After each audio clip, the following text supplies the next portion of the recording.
Hello and welcome to Infamous, the audio podcast. This is Brandon, or Mutilus on the forum. And this is Parker. Go by Dr. Mantis Toboggan, MD on forums. This is Jeremy. Welcome back, Mantis MD on the forums. I go by, it's / hashtag, and you'll find me. / hashtag, fuck Wolverine, fuck that guy, fuck him. We're done. Fuck Wolverine. I am so excited for this segment of the podcast today when you get to talk about Wolverine. Because I was there. I love that. And I really want to talk about Park. Jeremy's always like, I hate Wolverine. He's trash. But then every story he tells me is about how Wolverine fucked him up, and he's like, I fucking hate that guy. No. I'm gonna leave it hanging right here, but you gotta understand what happened. You'll see. Okay. You'll find. He touched me. So moving into announcements, we've got an announcement to take care of real quick. Parker, can you read the episode 85 bet for me, please? So the bet was that if Black Swan was only in... No. You changed that. I will not read that. Listeners. Listeners. You need to read Listeners. I almost read the line. Facts. Parker, read the line or I'll put it in auto-tune. That is... All right, Alright, fine. I changed the text. Okay. All right, whatever. All right, so the bet was that Parker bet 25 episodes that Black Swan was only going to be in Black Order. Mm-hmm. So Parker is going to win that bet currently. Whoop whoop! Well done. So you're going to lose 25 episodes. You're going to get 50. This is going to bring you to 954, and then today, that's going to take you down to 953. Listeners, that sound you're hearing is air punching through my microphone because they're not hearing it. I am excited. They don't hear anything.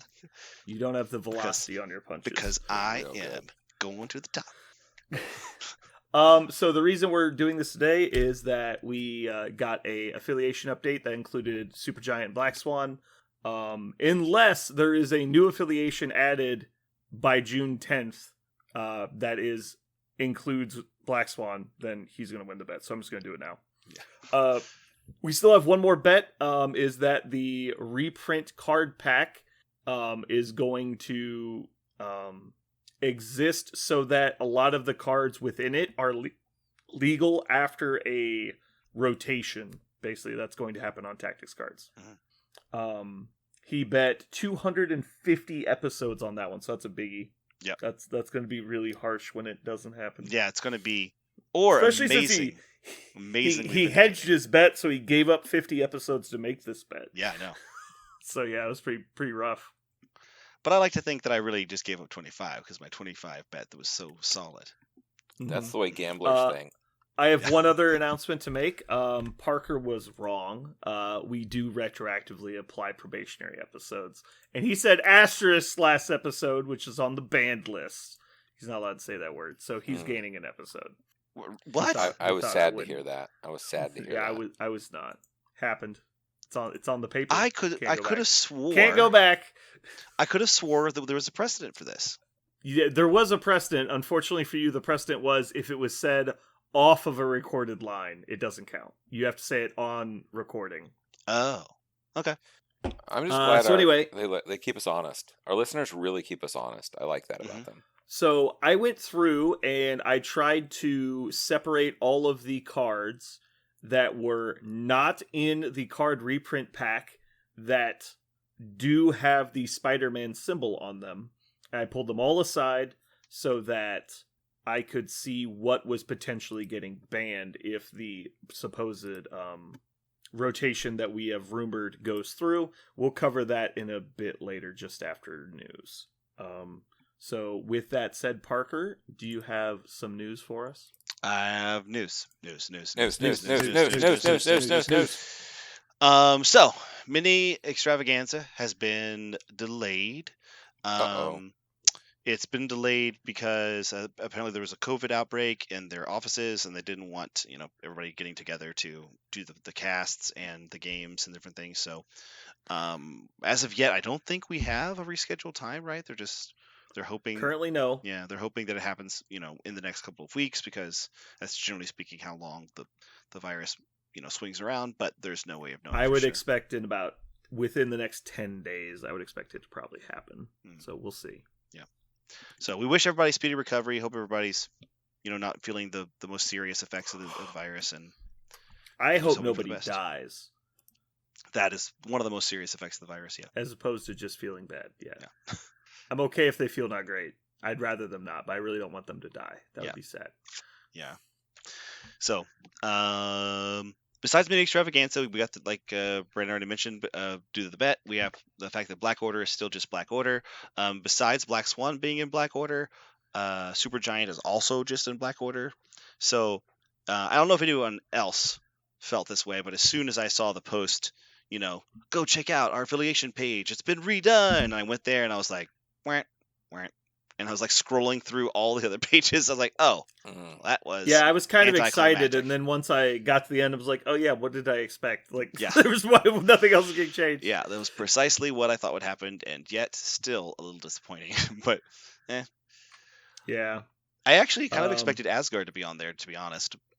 Kind of. Maybe a little bit, but, yeah. But anyway. Of course, maybe this also came out right after the announcement that it was being postponed, so that maybe they doctored it up and just didn't put everything new on it. And then they'll do that with the mini extravaganza. I did read in the post that there's going to be slow trickle leaks happening until the actual mini extravaganza happens. And so that we have that to look forward to. We'll be getting some nuggets soon. Some tasty little juicy nuggets dribbling down on our faces. A drizzle of nuggets, if you will. Yeah. Parker, actually, do you know this? I was going to have you say something, but I don't know that. So I don't know that you know this. I left it on the news, but apparently you deleted it. I didn't delete anything. You did. It's fine. The organized events that were originally supposed to start on June 10th with the mini extravaganza are still going live on the day they were scheduled, but they will continue until mini extravaganza is over. Oh, that's right. So they'll just be stretched out for much longer than they originally intended. So those will still be going live this Friday as expected. And I think that's all we have for official news today. Yeah. Pretty light because it was going to be a big news, but we gotta wait. Big. We're waiting. Double big. Yeah. But just anyway, just you wait. One of these days, we're gonna have a bunch. So we're now going to move into Tactics card discussion, which we kind of hinted at. So these are the following cards that are of the spider symbol wave that are not included in the card reprint pack. Field Dressing, Med Pack, Bitter Rivals, Climbing Gear, Blind Obsession, Heavy Ordnance, Acute Senses, Tactical Analysis, Battle Lust, Extreme Conditioning, Rocket Boots, Sucker, Seeing Red, Web Barrier, Unearthly Rage, No Escape, and Reversal. I've kind of sorted these in order of relevance, in my opinion. This includes a total of 17 cards, which is a pretty big chunk if you ask me, especially when you consider how many relevant cards are on this list. Is there any arching observations you guys make at first glance about these cards? I have a picture posted in the normal general chat if you guys don't know where it is. I've looked at it. I actually, with the exception of the restricted cards, I actually don't see a lot of these like. So sure, the later ones are obviously mostly trash. Like nobody plays them. I get it. Yeah. The problem I have is it's not the 3 restricted cards, it's the 2 cards on the left that are not restricted, which is Climbing Gear and Blind Obsession. Climbing Gear leaving the meta is going to make a big splash. Blind Obsession a little less so, but still very relevant. I think a Climbing Gear is not nothing. I have not used it in a long time. I just haven't used it in a long time. So maybe I didn't see it as being such a big deal. But there are a few affiliations that feel like Climbing Gear is incredibly important. A few characters in the game that, like, man, if you don't have Climbing Gear, how are you going to deal with it? Yeah. It is, without question, the best movement card in the game. Yeah. Which I think is part of it. I think they printed not the gold standard, but the platinum or diamond level standard. And they didn't mean to at the time. They didn't realize how impactful a immediate short move would be, while potentially also gaining, web wall crawler, which seems less relevant, but it's not irrelevant. Mm-hmm. There's a lot of times when that actually makes a difference. Mm-hmm. And 3 power is not as costly as I think they thought it was when they printed it. Mm-hmm. Obviously, we've said countless times on this podcast, field dressing is the best card in the game. It makes the playing of field dressing will affect the outcome of a game more than any other single card. Because if it happens and there's no counter, it swings the game so hard. Yeah, Medpack just being generically amazing. Yeah. The thing about field dressing, the one thing about it is the reason why I think it's going to be a big deal for the meta is because I think really tall lists are going to feel weaker when you can knock them down and they stay down.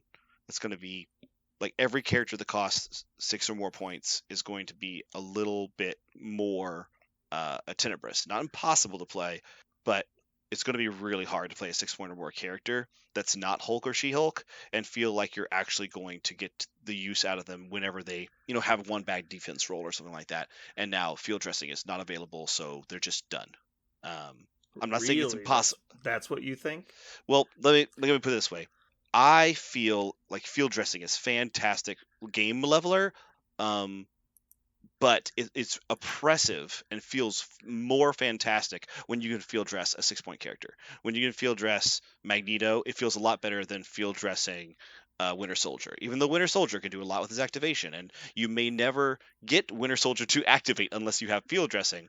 Like I get the field dressing feels good for those. It feels amazingly punishing on a character that's going to do so much more with their activation, or a lot of those characters also have healing abilities, or like Doctor Strange or somebody like that. You field dress Doctor Strange, and now he's got 4 health.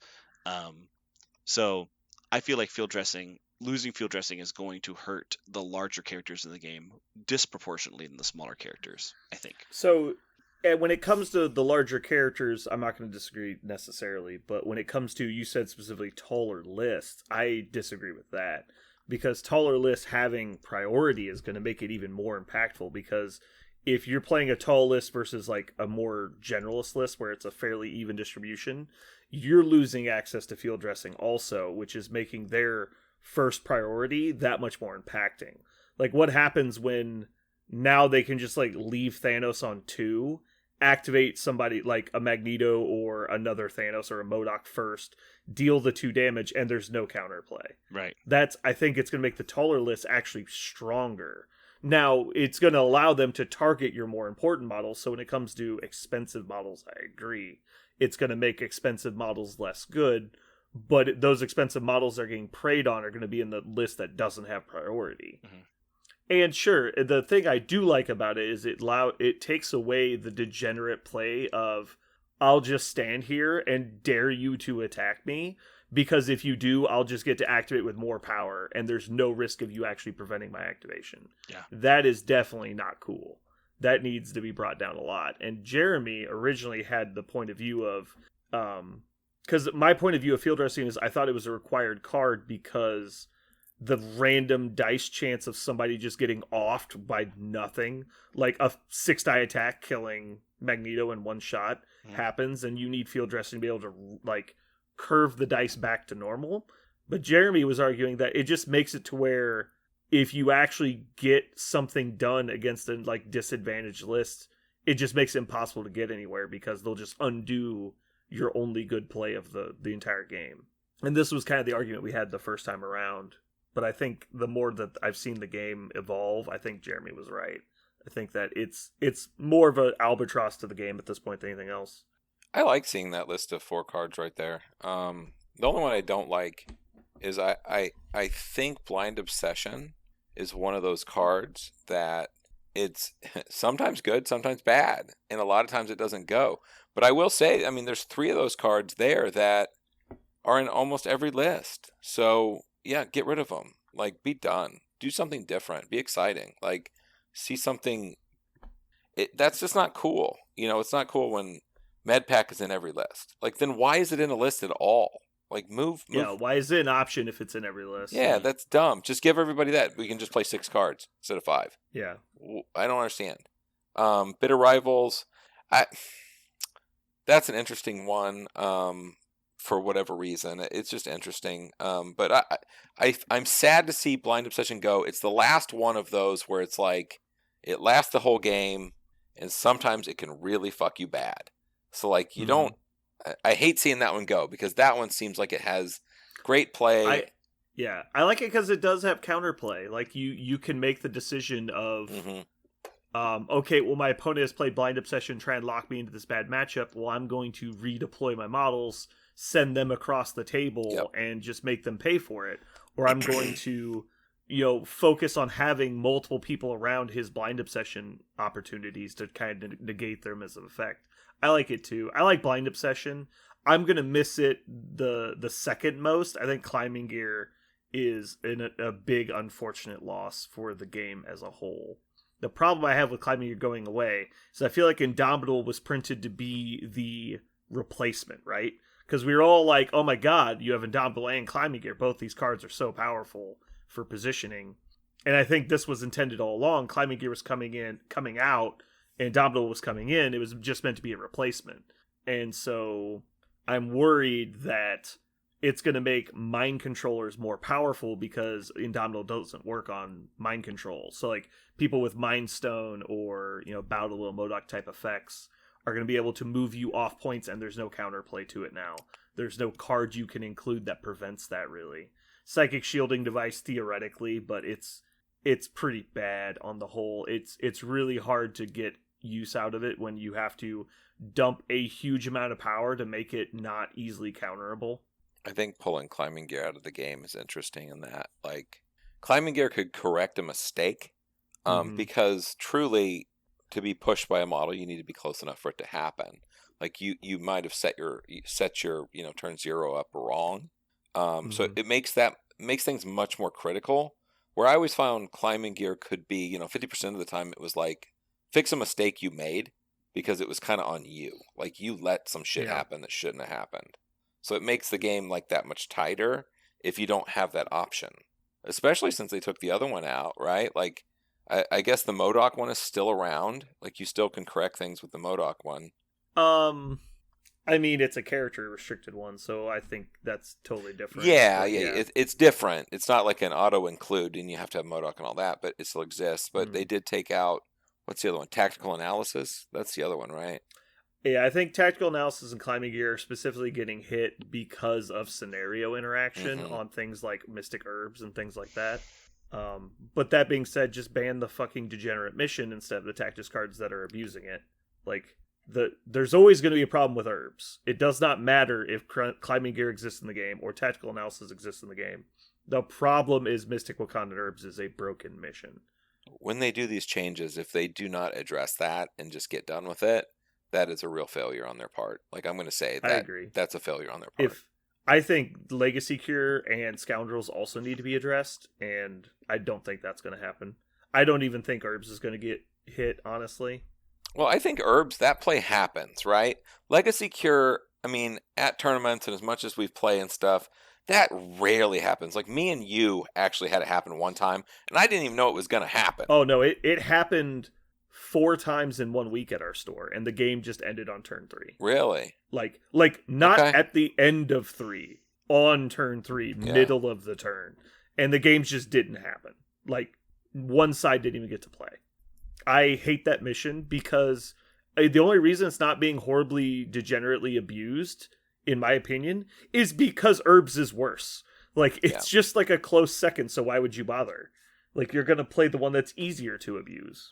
Yeah, I was going to say, I after having played it a bit and I'm even looking at trying to abuse it, it's not nearly as efficient as Herbs. It's there's actually a way to there's not a way to lose the game, but if you do the all-in strategy, like the completely all-in strategy, and you pay a bunch of points and tactic slot and stuff to make it happen, it doesn't happen all the time because it's actually pretty simple for your opponent to stop if they see it coming.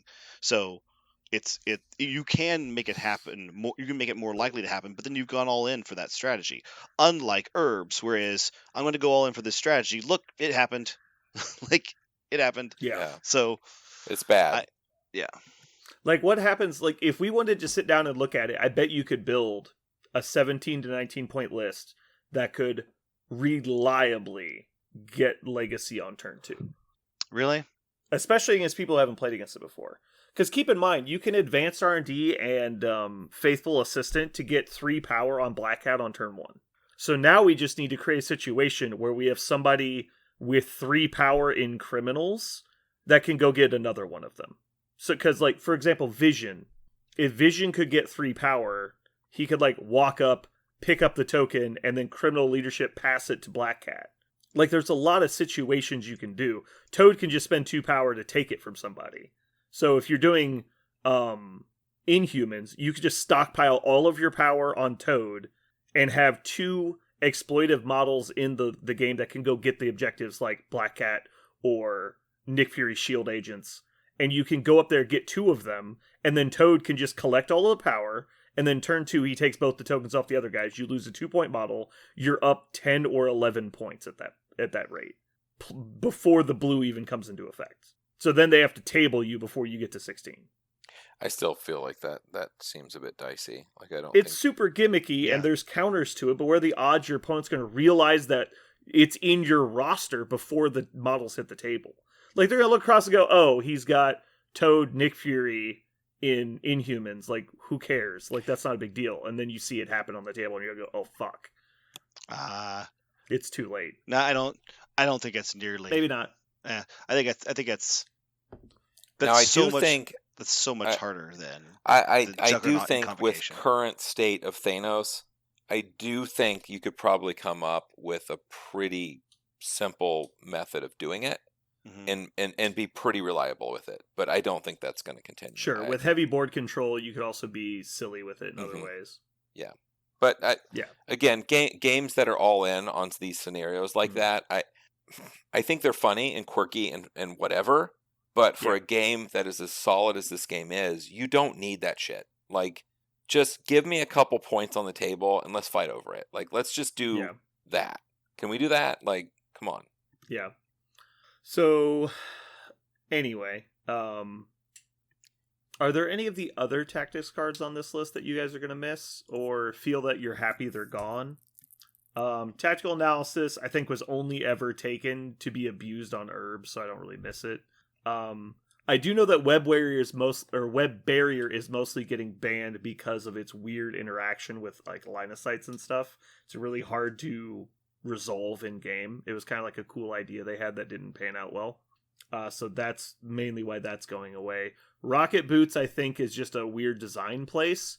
Giving flight to a model's triggering too many abilities that they want to design, so they don't want that to exist.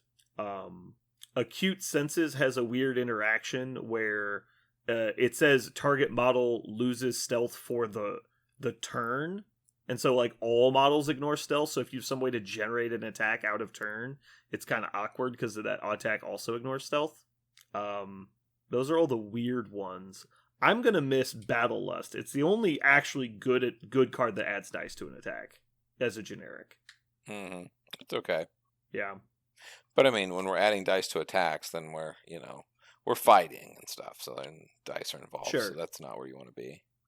I think it's cute. Let's see. Does anyone really abuse it? It costs equal to your character size and adds the same amount of dice. And you have to use a move action before using it. Assuming you had the power, it's pretty cute on Black Dwarf, because he can already do his forced obliteration or whatever, and which adds 2 more dice, and then so it would be a total of 6 power, but he'd come in with plus 6 dice on his next attack. 14 dice attack. It's cute. Well, if you had 10, you could spend all 10 and do his Black Fury or whatever it's called, and do 14 dice. All right, I'm going to stop you right there.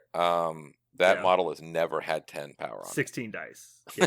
It's never in the history. I disagree. He gets beat up on a fair amount, actually. Like, people just throw attacks at him. Or you just spike one roll, and he gets, like, 4, and it gets there pretty quick. It's cute. Yeah. Okay. Dormammu would be pretty funny with that one. Yeah. Sploosh. Oh, that's true. Take all the dice and all the skulls and spend 5, move forward, 13 dice, big attack. The thing is the 13 dice is about as effective as the 6 that he throws. Like, who knows? Like, the motherfucker's like a roulette machine. You just do the Shadow Bolt, yeah. He's all like, Circle, 11 dice square. shoutable. Yeah. The only thing I have to say about this is I saw some of these coming. Like, we knew some of these, or had a really good suspicion about some of these that are likely getting there's banned. the overpowered ones that are pretty obvious, yeah. Yeah, and so I started playing Shield for this exact reason, just to see, like, what would happen if I didn't have those cards, but I did have Shield cards, and even if I didn't play field dressing, what would happen if I just put that down and started playing other stuff instead? And I think after playing Shield, some affiliations are going to feel this a lot harder than others. Because Shield, I think, is not going to give a shit. In fact, they're going to gain obviously. They're going to gain a lot more. I think, there's factions like Criminals, Shield, Convocation. These faction with like this great bevy, like this huge surplus of strong cards, are gonna look at this and go, okay, cool. So now all of your stuff that I had to struggle with, your S tier cards are gone, and I kept all my S tier cards that even were so good that sometimes I played them instead of your S tier cards, and now you have to deal with your one Avengers card and what what do you what's the sacrifice, I guess. That seems fine. So I think it's some affiliations are going to feel this very intensely, or what you're going to see is the same characters with the very strong tactics cards show up a lot because they have a tactics card. I think that actually is also going to happen. But like Ghost Rider, he's losing his comeback card, right? Deal with the Devil is one of the Spider-Man symbols, right? And it's suspiciously Parker. The cards I just showed you on the list are the ones that are getting banned. Oh, that's Deal with the Devil is in the card back. Yeah, that's right. why I made the list. I don't see it in your thing here. It's in the MCP General, and it's a picture from June 6th. I don't see Devil's I love the idea that they're like peeling out the restricteds. I think that's great. I am really confused. Are you telling me that Deal with the Devil is not coming out? Because I thought it was. It's in the card pack. Oh, I thought his other card was, but no, in the card pack all of his cards are in the card pack. Oh, okay. Well, then I really I guess I only saw the one where he pulls people. Yeah. I didn't see Deal with the Devil. It's only the 17 cards I listed here. Okay, so I was mistaken there. He was there. Mm-hmm. So if it's just these 17, that would be big news. Yeah.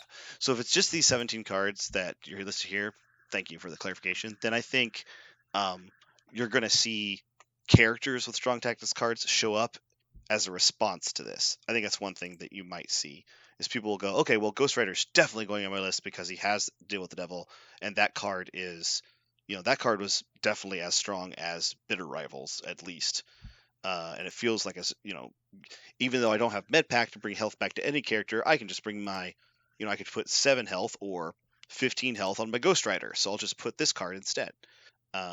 So I think that's what you'll see. I think you'll see things like no more mutants, and maybe even from Shush. Yeah, Shush, and you'll see those characters coming in. You're going to see.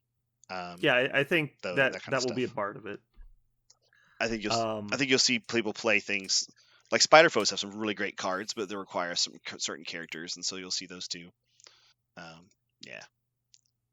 So this is obviously going to result in a revamp of the restricted and banned list. I guess I should note I did not include the cards that are already banned. So all you've got Drop Off and Hired Muscle are all three obviously not getting reprinted. Now, so this will obviously force a revamp of the restricted list, but if we look at it, two of the restricted cards are not getting banned, which results in an even distribution of you can only play 2, and all of the banned cards are staying banned. And so the point of the list currently will be completely irrelevant because you could not play 3 restricted cards because there aren't 3. Mm-hmm. So now maybe this will mean that they're going to add more cards to the restricted list, but I think that'd be surprising. Maybe we could see Indomitable and something like that on there.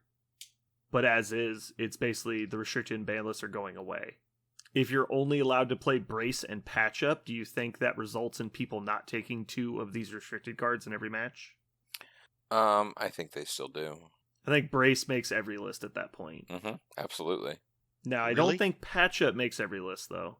It's just so free because your 10th card's never making your roster unless it's really good. Like it's like a situational card. Mm.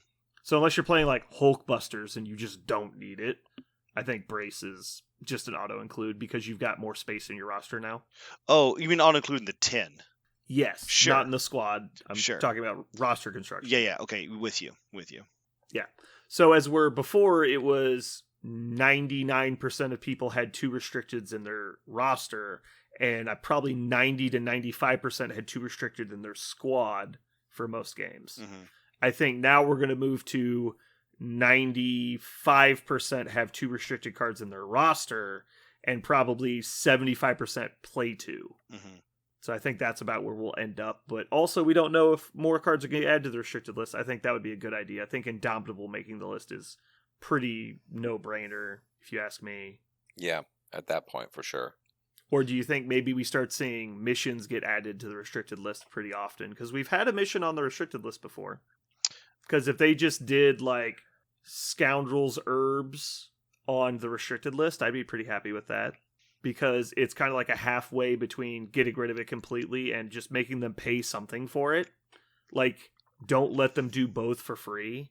I don't think they're going to change Scoundrels. I think Scoundrels is flying completely under their radar. They have no idea that that's a bad mission because people play it all the time in fair lists because they go, oh, it's just 5 points and you get cover. That seems fair. They don't understand.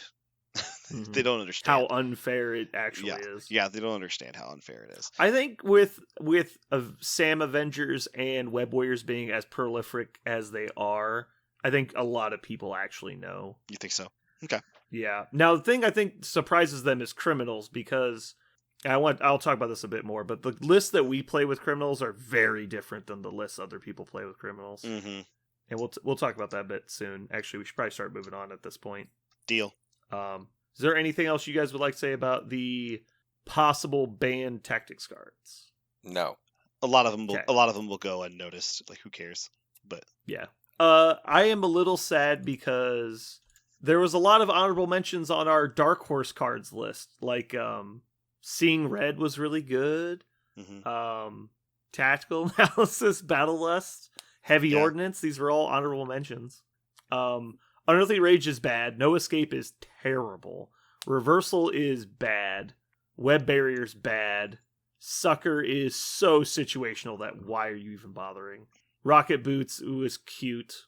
Yeah, so I'm not going to miss most of this list. Heavy Ordnance was like, I had like a soft spot for it because it's a good attack, and a lot of people never gave it a chance because it's a tactics card with an attack printed on it, which meant just throw it in the garbage normally. But it's the best one that isn't character required, and I like it for that reason. So moving on. We are going to talk about Bug Eater and what it's like to eat bugs. Did you guys eat any bugs? Zero bugs were eaten. We ate some Geekeries. That's what we ate. Oh, yeah. Alrighty. So do you guys want to talk about the Geekery Tournament real quick? Or do you want me to go into Bug Eater? I think we can finish up our thing real fast, then you can go ad nauseum. Go for it. Jeremy, I am so excited to hear about what you attempted because, listeners, I want you to know I walked into the Geekery for our tournament this past Saturday, and I was floored with what Jeremy told me. Jeremy, you tell them what you told me when I walked in. I literally was taken aback. I almost fell down. Well, what did you try? So most of it's a blur. I feel like I missed something here. You did. I had a fistful of hair, and everyone was screaming, and I was asked to leave. I don't know. But I will tell you from what notes people have given me. So I knew the tournament wasn't going to be huge because there was a few of y'all gone. And I had thoughts about X-Men, and I've always enjoyed X-Men a lot. And Colossus is painted, and I hate having models I just haven't played. So I was like, okay, so I'm going to play X-Men, and I want to like play Colossus, and they've got this card. This is going. They've got there's this card, where we're going. Right?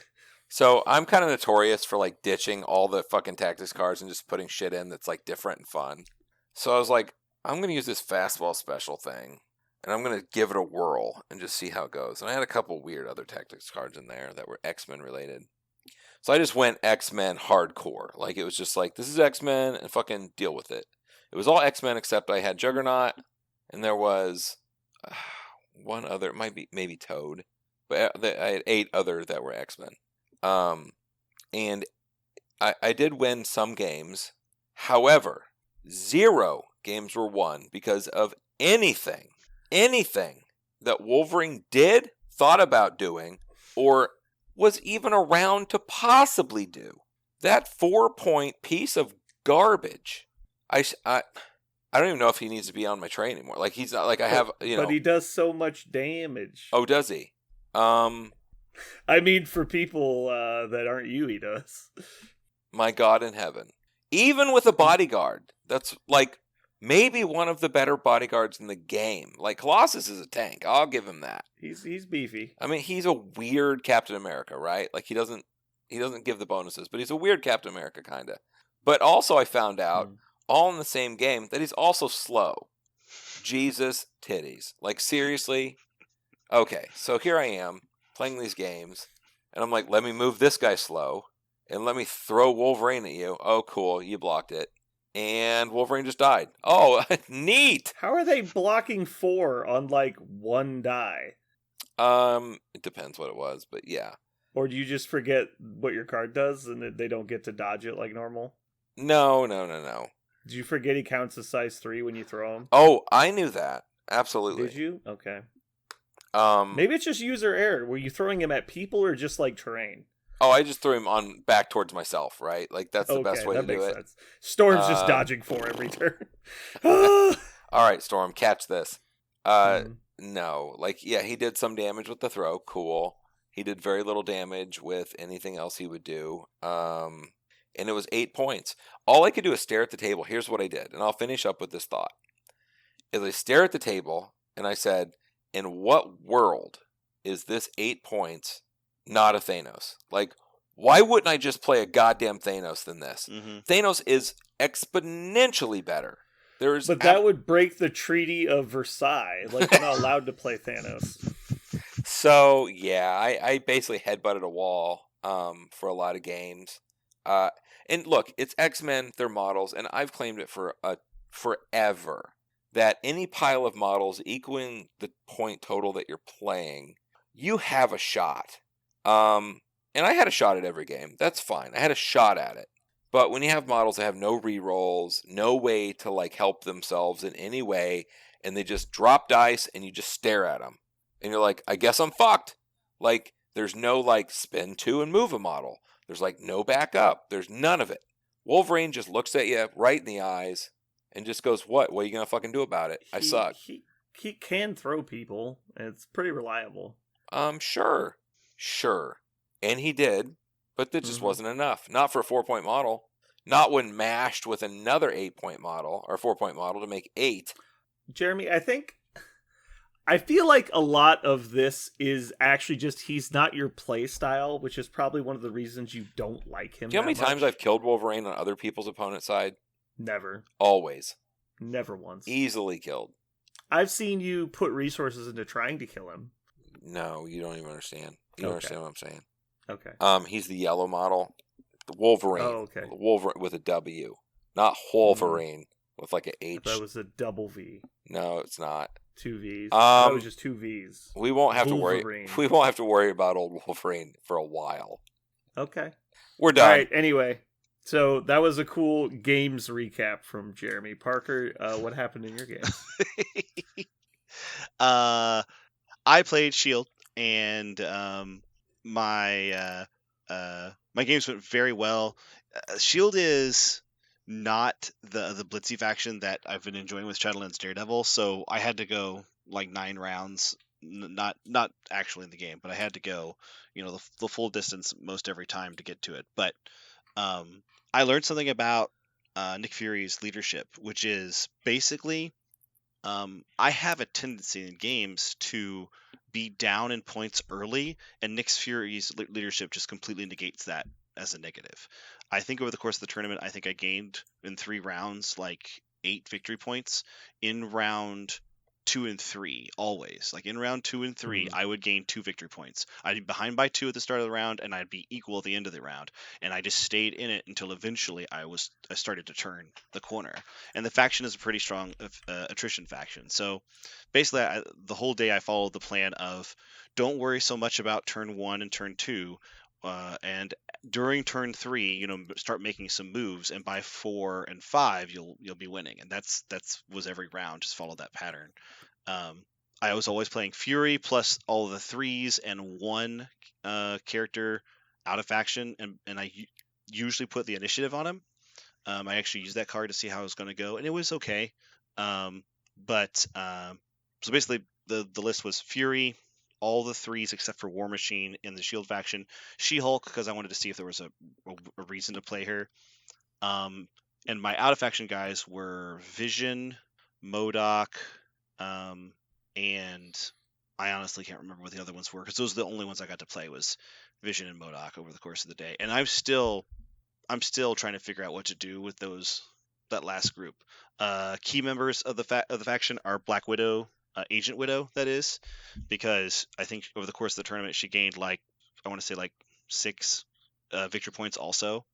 So what's weird about that faction, as I was playing anyway this tournament, is each game I was getting 4 to 6 victory points on my models and leadership because I was dazing people, and then Black Widow would get me a victory point 2 or 3 turns in a row, and Fury was getting me 2 to 3 victory points while I was staying in it.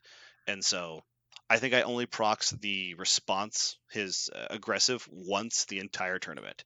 Yeah, it's definitely not the premier ability he has. But it was really. So I have a question. It was really interesting to play behind the whole time and not feel like I was under the gun.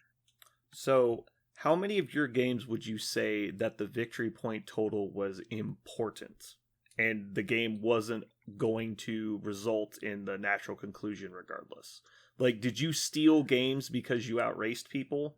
Or did you just keep at a relevant pace and then you ended up winning on attrition so it didn't matter? Like, if you ignore the point totals, right? Were you going to win the match regardless of what the point total was, because they weren't going to get to 16? So I guess that's the first question. One of the games, were you were gonna get to the point of they can no longer contest the points because I've destroyed them. In one of the games, what he had left was Juggernaut. But in that one, Juggernaut could have been scoring a lot every turn, but he wasn't close enough. In every game, I think I won by 3 or so points, and in one of them, I won. I think I had 18, and my opponent had 16. So it was 2 or 3 point difference, and I was winning. Like that, I was winning by 2 or 3 points each time. Yeah, that's an example of the leadership literally got you the win because you would have been 3 points further behind. Right. Okay. Because the faction. I was just saying shit because I didn't see any of your games, obviously. So the faction attritions well, but it attritions fairly. It's a fair faction. It doesn't really tilt the attrition game super hard, but it attritions well enough, and the leadership and the tactics cards are. They feel so good at key moments that it was. But like I said, that's how it kind of came down to. It felt like I was boxing the entire time because most games came down to 14 to 17. 16 to 18. I think one game was 15 to 17. They were all pretty close by the end of it. But none of them went to 6 rounds. But they were. I think 6 rounds is pretty rare with today's missions. Yeah. You have to really get 2 brawly scenarios. And all of my games are flip missions. Yeah. What'd you say, Jeremy? Our game went to 6 rounds. Parker's just a fucking liar. Well, technically, we weren't part of the tournament. We just played a 4th game. Cool. Also, I would like to add in, I'm going to hot take it, that I Am This Guy's Not Okay, and that card I don't think will exist in a year. So much like grunts in general, I think it's more about knowing how to play against it than it is overpowered. What's a good example of this? Kind of like Lethal Protector. Once you really understand the interactions, I don't think it's as bad. It's still good, and it's still game impacting. But I think Nick Fury in general, there's a formula to play against him And I think it's just about learning that in your repetitions before it really matters. Kind of like She-Hulk. She-Hulk's very similar. Like, you can feel like, oh my god, She-Hulk is so overwhelming. How do I deal with her? And it's like, oh, you just do this. Like, you just refuse to interact with her, use non-damaging or non-attack based board control, and get her out of melee, and she's not that good. Like, one attack a turn is not going to save the game for them. Just walk her out of bodyguard range and kill other people, or force them to bundle up so much that you win on scenario. Like, Right. there's like a strategy to deconstruct what they do, but nobody has had time or reps to really like experiment with it. And I've seen a lot of people easily handle shield, so I think that's just, I think we just need to get there. I just feel overpowered at the moment. Yeah, I think, like, for example, one thing is just base to base them. Like, if you really want the model to get hit, just put them in base to base. Like, that's a very simple thing. But why do you say that? Because then if I'm being attacked by a range 2 attack and they start in base to base, I can't use Eye in the Sky to pull them out of range. By definition, that is false. That is false. Sorry. Not only is short longer than range 2, but you move front to back. So you're also getting a base width on your movement. Range 3 would still have range. I thought short was shorter than range 2. No, 2 is shorter than range short.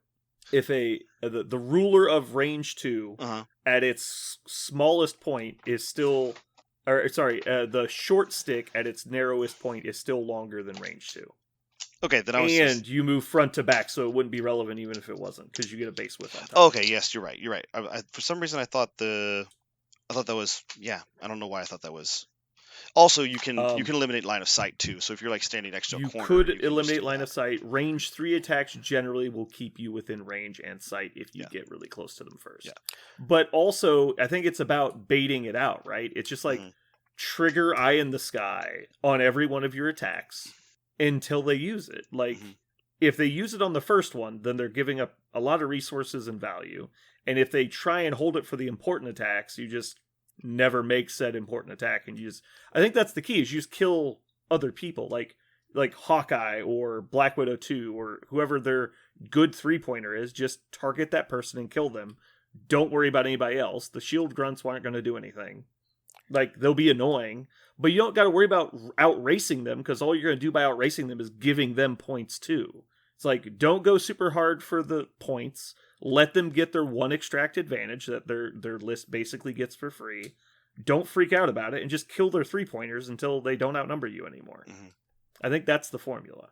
Because he can't play Eye in the Sky every turn. Right. Like, he generates 1, it costs 3. They just fucking ignore him. Like, he's going to do it twice a game? Fuck him. I don't care.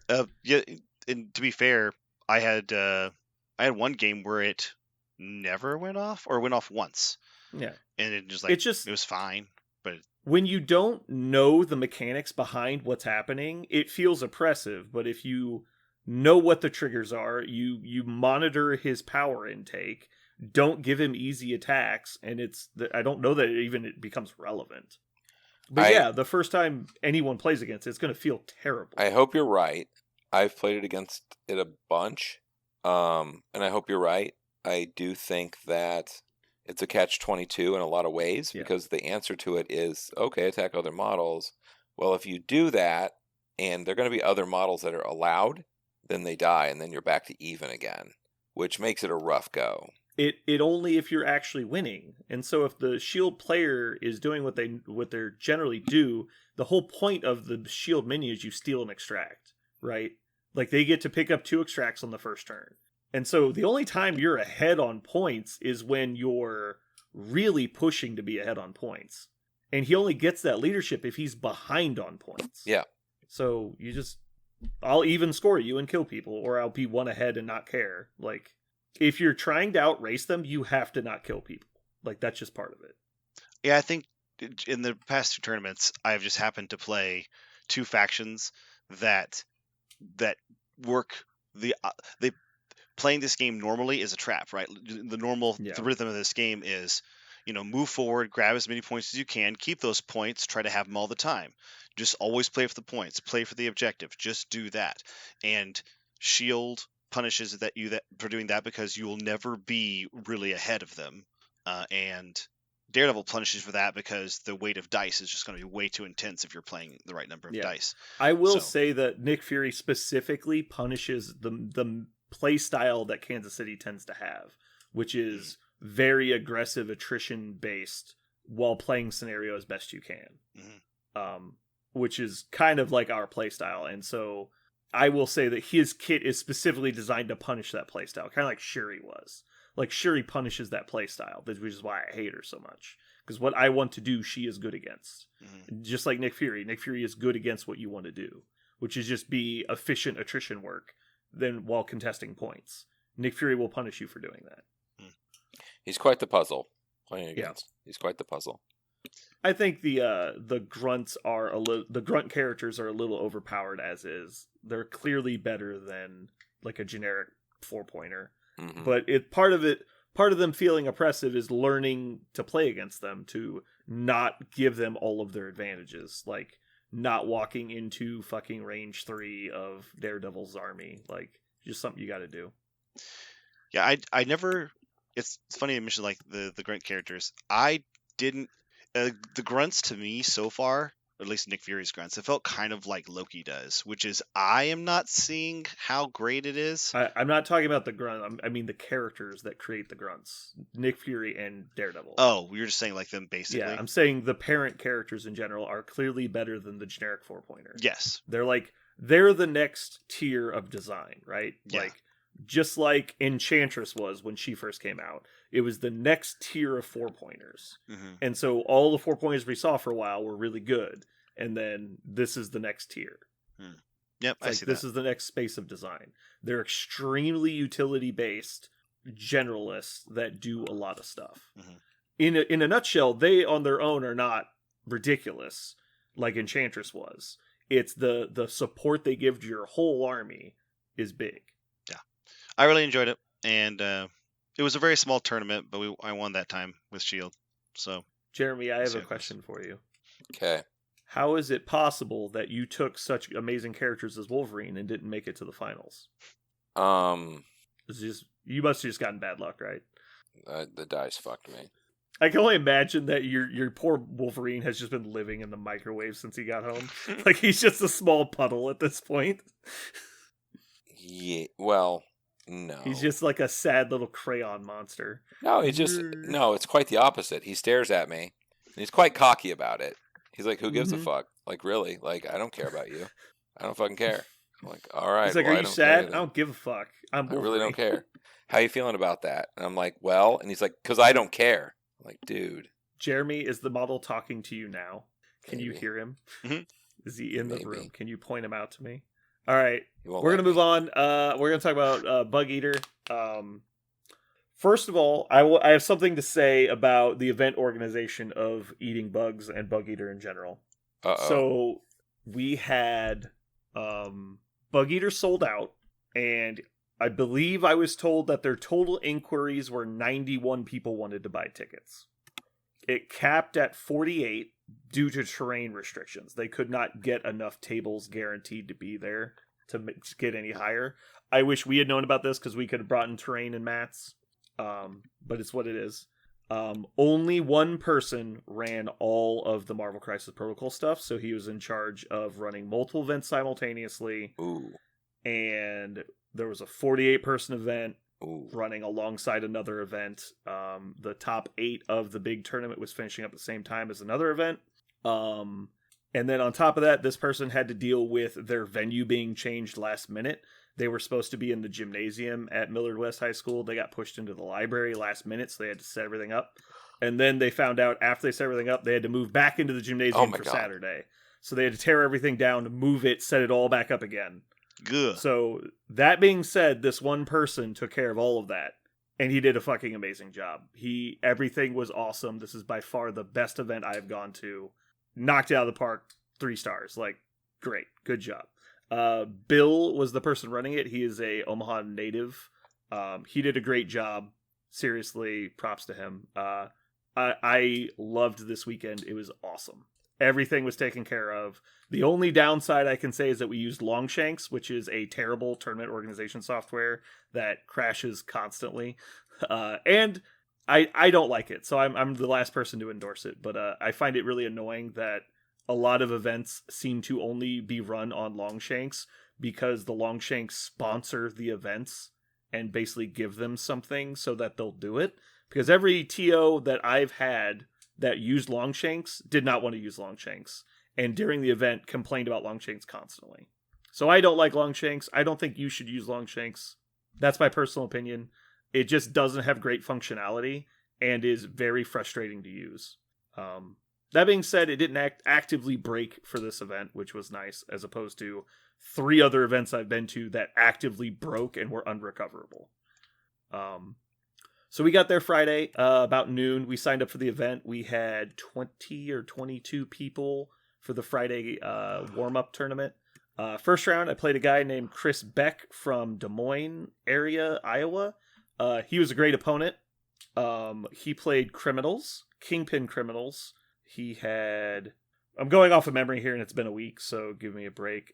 He had Kingpin, Craven, Juggernaut, Lizard, and Bullseye? No, Black Cat. He had Black Cat. I took... my roster I took was Sam Avengers. I did not play Steve. It was pure Sam. I had Sam, Luke, Iron Man, War Machine, Ant-Man, Hulkbuster, Bucky, Lizard, Toad, and Bob was my 10. In this match, I played Sam, Luke Cage, Hulkbuster, War Machine, and Bucky. The reason I took Hulkbuster in this match is because Hulkbuster's really good against the potato-style criminals that just kind of stand on points. And so Lizard and Craven can't do anything to Hulkbuster. They cannot move him. And I can move both of them automatically every turn. So between Hulkbuster's hit and run to position better for better push angles and just the auto pushes on his attacks, he can basically take one flank for free and not only deny them points but get me points while doing it. So it was super important I had Hulkbuster. The other side was a fucking shit show. He had Black Cat and Juggernaut versus War Machine and Bucky and Sam. It was bad. It went very poorly. He played Indomitable at the right time, cost me a flank once. Basically, the game came down to I was down like 3 points, and I had to daze Kingpin with an attack, with a single attack, and my only model I hadn't activated was Hulkbuster, who was range 7 away from Kingpin, which is bad news bears for me. So my second to last activation, I activate Sam, double long move to contest the point Kingpin's on. Kingpin attacks him. He only had 1 hit point left because he had been defending against Juggernaut. Kingpin headbutts him, throws him into a building, dazes him, and that triggers Sam's leadership, and Hulkbuster walks to within range 5 of Kingpin, and Helios God hammers Kingpin, one-shots him, and then hit and runs onto the point, and literally saved the game for me. The following turn, we were going to tie and go to round 6. It was tied 15-15 at end of 4. And then we went to tied 16. We were going to be tied 17-17 at end of 5. But Hulkbuster just one-rounded, injured Kingpin, and won me the game. So Kingpin survived 1 attack the entire game that didn't do his entire health bar, and it did 5. So it was bad news bears. I barely won that game. It was super close. My opponent, Chris, was awesome. Next round, I played a guy named Aaron England. Apparently, people know this guy. I've seen him around at Adepticon. He got second place, I think. So he played his Black Order into me the next round at 16 points, which was unfortunate that we got 16 points. I played True Sam Spam with Iron Man this time. Game was going pretty well. We had some weird terrain setups because it was just like the mission we had was the Extremis. And so it was the D-deployment, but every location had a big piece of terrain under the objective. It was just weird. So it made moving kind of awkward because like Thanos was trying to climb over a dump truck, Proxima was trying to climb over the construction building, and like every point was being fought over by these weird terrain pieces. It was kind of awkward. Game comes down to Thanos gets dazed because he only had 1 hit point left. Tying the points, and I have War Machine holding 2 cube fragments, and he's fighting Proxima, who's holding one cube fragment, and they're standing on an extremist point. War Machine has 1 hit point left. Proxima has 2 hit points left, mostly from the freaking cube fragments. And I have to decide, because War Machine is injured with 2 hit points, so he's going to die in the power phase anyway. So I have to decide if I'm going to empty the clip into Proxima Midnight and risk killing both of us, or just attack her and hope I don't die to martial prowess. It is a terrible decision to make. I decided to empty the clip because I'm going to go out on top, right? So he fires, kills them both. All 3 cube fragments drop on top of the extremist point, and there's nobody around to contest it. So 5 victory points just get thrown to the wind right there, and the game goes another round. If I had rolled 0 criticals but dazed her, I would have won the game right there, because we wouldn't have tied. It was pretty brutal. I ended up getting in the next round. It was awesome. It was a great game. Third round, I got paired against Mike DeLuca, who I believe won LVO. This was a brutal warm-up tournament, by the way. Do not recommend. He beat me with Web Warriors. This game actually was on a battle report that I recorded, and it got uploaded. I don't know why, but I had 2 hours of sleep in the past 3 days, so apparently I forgot that you could webline Hulkbuster, so my list selection options were poor. I don't know why I was thinking it was like impact webbing and you couldn't move him. I knew that. I was just too tired to remember. And so I made some poor decisions, but then also got some bad luck on scenario, and I got housed. So I went 2-1 day 1 in the warm-up tournament. That took us to the Contest of Champions on Saturday. First round, I got paired against Alex Farrell, who is a Omaha local, I'm pretty sure. He's a great player. He played Criminals. He played Shadowlands Daredevil into me, with Juggernaut, Bullseye, Lizard, and I'm missing the one other character he had that I can't. Craven? Did I say Craven? Daredevil, Craven, Bullseye, Lizard, Juggernaut. That's was his 5 characters. Huh. Really? No, so that's what I was going to tell you guys. This is the standard criminal list. Like, this is what everyone plays. It's the same down the list. Every criminal player I saw was playing basically the exact same list. Potatoes. And so, well, no. The opposite. They're playing fighty guys. The whole list is melee fighters. That's the entire list. I'm like, okay, whatever. Like, basically they play the fluffy version of the Shadowlands list, and then Kingpin's in there just because. Sometimes, like, they don't care. It's whatever. So anyway. This was the single most one-sided dice game I've ever seen. Alex was a great opponent, though. He was constantly apologizing for bad rolls. I stayed in the game decently well. I think this is actually like an 80-20 matchup for me. Like, I felt very advantaged on this matchup because it was Meteors and I can't remember what the abstract books. Meteors books.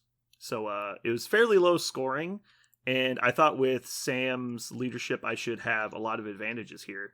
And instead, it just went super against me. Sam got one-shotted on the first turn by a Craven Bola attack, which was one of the better attrition turns I had. The next round, I dazed Craven and killed the ninja before they got to go. And so Daredevil had to activate without his ninja present and was not in melee attack range. So he had to throw his stick at me. He made a total of 6 attacks, including the throw stick at opponent attack. He dazed 3 characters and KO'd 2 during that turn. Wow. On 6 attacks, that included a stick throw. It was quite really unfortunate. Good. Wow. Yeah. This included, I played medpack and field dressing during my round. He still dazed 3, KO'd 2. It was a horrific turn. I basically lose the game right there. I made one play on the following turn, which was Luke Cage double Sweet Christmases, followed by Hulkbuster immediately activates, Avengers assembles, does a meteor punch on hit and run to advance into Shadow Organization range, and Energy Book Beam, Daredevil, and Craven, followed up by his throw. That totaled 0 damage. Ugh. Sweet. Both activations, like 42 dice and 2 throws, resulted in 0 damage. That was how this game went. So I lost that game, unfortunately. But like I said, Alex was a great opponent. He didn't make really any mistakes. And I think I might have made 1 or 2. I got a little aggressive with Sam, I think. My biggest learning opportunity throughout the weekend was because I never pay to flips. I don't like them because I don't like the game being resolved by dice. Much like my game against Mike DeLuca, like I made mistakes in that game, but none of it mattered because I rolled a skull every time I interacted with the spider portals.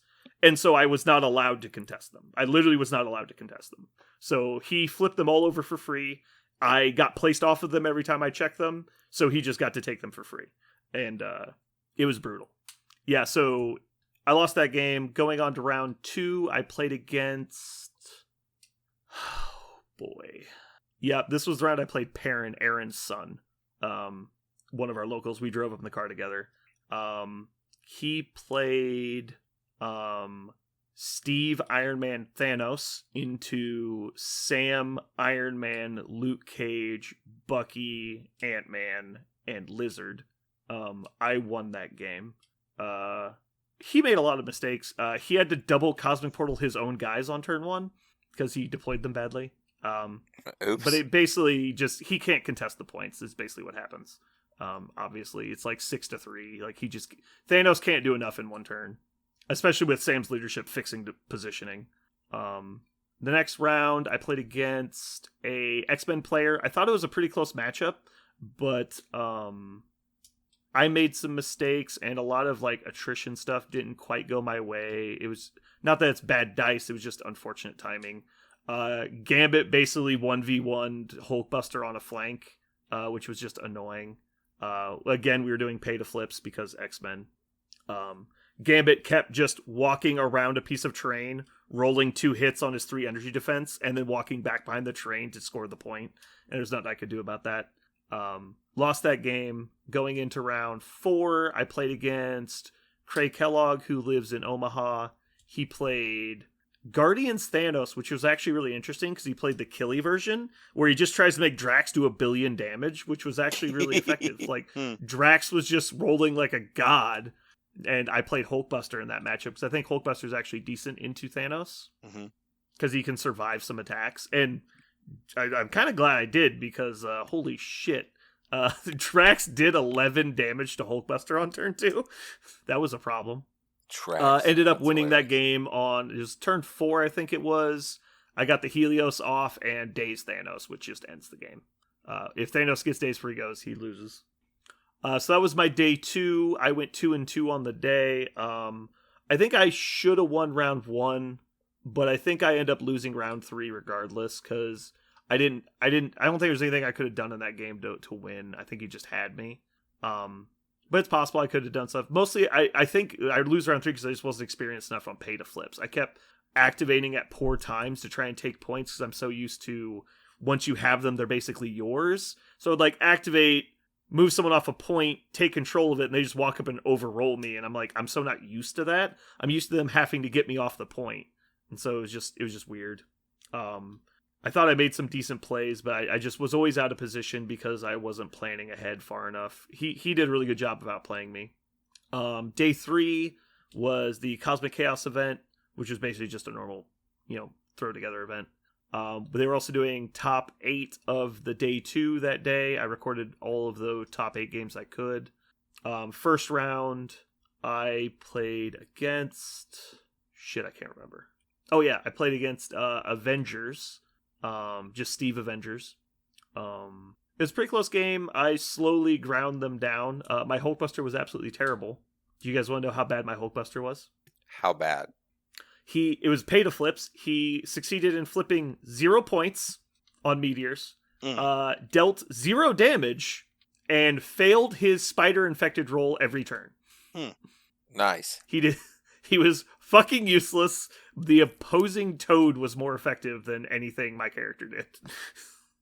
I still ended up winning that one though.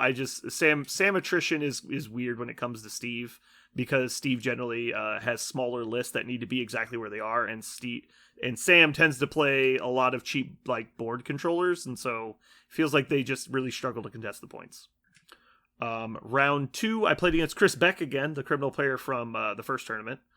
He played Thanos this time, and it was unfortunately very brutal. He tried to play a full Blackwater build in preparation for the release this week of Supergiant and Black Swan. So he had like Thanos with only one stone and a bunch of weird stuff trying to make the whole list work.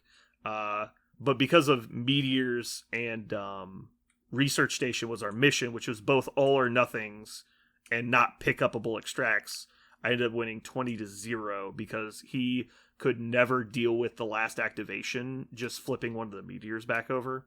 And so it was mostly just missions screwed him on that one. Final round I played against a Inhuman player. Surprise. Parker, Inhumans. Listen. Mm-hmm. It was actually pretty good. He almost got me. It ended up being super close. I did not realize how good Ronan was in Inhumans. That's what I'll say about that. Also, Miss Marvel is really strong, by the way. I hate her. I wish she didn't exist. But yeah, that was my experience. I went 3-0 in the final tournament and ended up losing to Aaron somehow in a 3-0 victory. Well, not somehow. Aaron is a strong player, and you just lost. I know, just kidding. No. We didn't play. He beat me on tiebreakers. Yeah, but that's kind of losing. Yeah. I hate you. So the Sunday tournament is mostly just a casual free-for-all because they only have time to do 3 rounds because the event ends. So we had 32 players play in the random free-for-all on Sunday, and because of that, we ended up with 4 undefeateds. And so I got third because of strength of schedule and tiebreakers and stuff, which also is partially Longshanks. Like, they do a really weird, like, proprietary strength of schedule formula, which is non-standard. And so it's like strength of schedule plus opponent strength of schedule and into a formula and then kicks out like a 1 in 1,000 number. It's really odd. Anyway, because of that, I ended up with like 680 or 665 and he ended up at 680. So he got first, I got third. But yeah, it was a super great time. I had a lot of fun. Talked to a lot of great people in the Midwest area that are all excited to travel for events. I'm very excited to travel and see them, and there's a lot of qualifiers coming up soon, so I'm very pumped to get back on the road. Sorry that took forever. I tried to go quickly. So what did you see? You said criminals is kind of weird. There are a bunch of fighty criminals out there in the world. What else? Like, what else was interesting? The most popular affiliations, I believe, were Web Warriors, Convocation, Criminals, and Avengers, I want to say. The Avengers list I saw were all pretty standard. Like, there was the people trying to abuse Sam's leadership occasionally, or Sam and Cap's leadership as best they could. Mm-hmm. There's not really any surprises I noticed. A lot of people really like Vision, and I knew that they liked Vision, but I didn't know how much they liked Vision, right? Which surprises me because he's bad on pay-to-flips, and pretty much everyone agrees you kind of have to play pay-to-flips or you like basically lose to criminals. And so I was really surprised at the fact that he was so popular. But, you know, that's, people like him. That's what, obviously he has good tools. I don't like him because it feels like his defensive mechanics are very exploitable. And I just tend to play against lists that have different damage types. And so every time I put him on the field, he just dies. So it doesn't seem to matter. It's hard to beat. So that might... It's hard to beat with Steve being able to pay 1 and throw something medium that's size 3. I mean, that's pretty crazy. Sure. Yeah, no, his throw is incredible. There's no question. Like, if you could you put his throw on any other model, that model becomes S tier immediately. Like, it's so good. His throws. His big spender attack is also very good. The fact that he can't be pushed in his physical form is very good. So, like, he has the tools. The question is, does he have the tools and enough tools to justify the fact that he gets preyed on by some models? Like, obviously, if your opponent has like Hawkeye or Rogue or anyone like that, they just fuck up his world. It's also the fact that you know, right now sometimes you'll get the Yahtzee where everybody only has physical attacks, but that's pretty rare. Yeah. The best times I've seen him be used, or I have used him, is when there's going to be a split, right? Like there was going to be the secures were going to force there to be kind of 2 smaller battlefields, and I saw my opponent was, putting all his energy on one side or just physical on one side, and then he hung out there, and then he felt a lot more sturdy. I played him. I played him twice for the first time this weekend, and he did well both times. So the problem I have with that is like, oh, you're going to line him up like against physical people. Cool. But if you're in physical, it doesn't reduce dodges, or he doesn't increase his dodge pool. Right. So you just throw shit at him, and he takes damage, and he dies. Like, 2 defense die against, like, Magneto will just advance short and throw a long at him, and he just gets deleted, because you can't respond to the dodge either. Like, once he's in physical mode, he's eating everything to the face. Yeah. And so, if you're not playing Brace, that just gets really bad really fast. Oh, I don't think he's the best ever. I just think he's... Yeah. I was surprised. There are ways to make him feel more sturdy, but... The fact that he can just gain power and throw people is incredible. Like, I'm not trying to disparage people that want to play Vision. If you like Vision, definitely play him. He's very good. I don't think he's the, like, number 1 overall 4-pointer like some people seem to think he is. And so it just surprised me. Going down the list. So, like, the criminal list that I saw everywhere was Kingpin, Daredevil, Kraven, Lizard, Juggernaut, Bullseye, Black Cat. And then after that, it was like, pick 2 random characters, and that don't really matter because they're not making your lists. And the Kingpin version and the Daredevil version are both playing Kraven, Lizard, Bullseye in every fucking version. Like, everyone put those 3 models on the table. Huh. And it just surprised me. Like, I was just like, oh, like, I'm not saying they're bad models, I was just surprised. Like, the whole plan is to get, like, those 3 models on the table and like, win. Like, step 3 is win. I don't know what step 2 is, but, like, that's what they do. I would never... They're efficient models. Yeah, there's nothing wrong with them. Yeah. I would just never put down Lizard with Shadowlands Daredevil. I just wouldn't do... working really hard to get Lizard. It's just because he's so efficient. Like, they want to play the same game every game, which is Lizard wins a flank, and so wins another flank, and that's it. Like, Juggernaut wins 1 flank, Lizard and Kraven can win another, and then Kingpin will hold your back point. Or Daredevil will go to the middle and kill somebody. Like, that's the formula. That's all they do. And so when I was talking criminals with people like Mike, it was like, yeah, so, like, our local guy's playing criminals, and he's like, oh yeah, criminals are easy to beat. I was like, well, the criminal lists I see up here are easy to beat, but, like, what happens when they go 7 wide at 18? And you're like, well, they can't do that. I was like, well, they can. Yeah. Like, our guy does it. And he's like, well, then you just beat them with this. I'm like, that doesn't beat them. Like if you play... Once you've gone so far down the go wide hole, like, he scores 7 or 8 on turn 1 if you get Scoundrels. And he's like, no, you should be able to, like, refuse flank and just put all your guys on one side. I was like, yeah, so he gets 4 of the secures and 3 of the extracts. What do you do? And it's like, don't let him do that. I'm like, well, there's no answer though. Like, so the next turn, he doesn't have priority anymore. So you activate somebody. If you kill... But you've potted up so much that you're not in position to attack him. And so if you're actually doing the don't let him score all 5 secures, then you can't attack his models. Right. And so you have to spread out. He immediately responds, takes the damage models, moves them to his back points, takes his back point models, saves them for the end of the round when he dive bombs your back points again. And you do, like, 3 attacks, and he scores 5 again. And you're like, what do you do now? Like, it's so bad. Because he scored 16 points now. Like, what do you do? Like, you're like, oh, that. Yeah. Yeah, it's like, the game is he's threatening to end the game on 2. And you've done 0 attrition work. Like, it's so brutal. Yeah, you're trying not to auto-lose. Yeah. Yeah, so people talk about that like, oh yeah, but you have to play like a sellout list, and like, oh, it's only if you win priority. Kingpin only works if you have priority. Welcome to the meta. Like Kingpin is almost unbeatable in my opinion if he gets priority, especially if he pulls Scoundrels. Like, it's an entirely different situation. So it's a bad matchup against pretty much the entire game if he pulls a 4 secure. If he pulls the 5, I think you just lose. Unless you've hand-tailored a specific 10-character roster to beat him.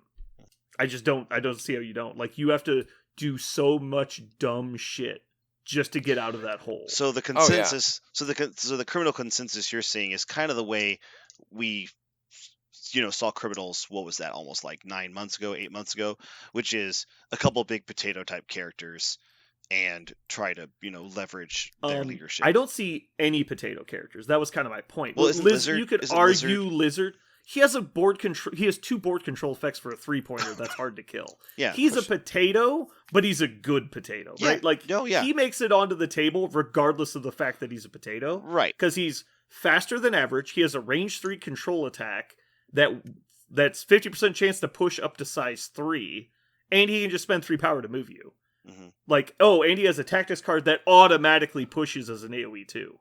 Like, that's the other thing. Everyone plays Monkey Brain Lizard Home because Lizard can just move medium, pay 3 or 4 power, whatever it is, and just clear a point at the end of a turn if they ignore him. So, like, it's actually pretty annoying. Yeah. Oh no, I am not Yeah. saying that's not good ever. Like you said, this is not bad. It's just it's interesting that I think this is one of the reasons why some of the things we're interested in seeing changed, like Vive secures, and been like, man, we really need to worry about this. I don't think it's on anybody's radar. I don't think anybody is looking at this going, it's the thing I think about the Kingpin list is that people played it when it was out, and they kind of came up with their conclusions on it, and then they stopped worrying about it. Because they're like, oh, this only works if they don't pay to flips, or if they win priority and you can't deal with the numbers. But at the time, they didn't have access to 3 good 2-pointers and incredible speed.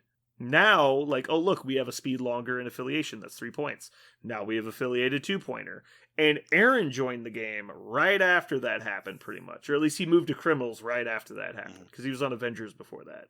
And so he looked at Criminals with fresh eyes right when they got access to all those tools and came up with this go wide list. And nobody else started playing Criminals since then, except people that started playing Criminals after Daredevil came out. And so they're looking at it from different goals. Like, the obvious Criminal goal when Aaron started playing Criminals was go wide, win the world, and the obvious go plan when everyone else joined them was either play potatoes or kill the world, right? Those were the 2 options. So they basically, from what I see, is only play Kingpin if they win secures, and it's just slightly better than Daredevil, and they don't change the list around Kingpin, as where Aaron's building the list for Kingpin and trying to squeeze in Daredevil. That's what I see. Daredevil only drops on pay to flips, I believe.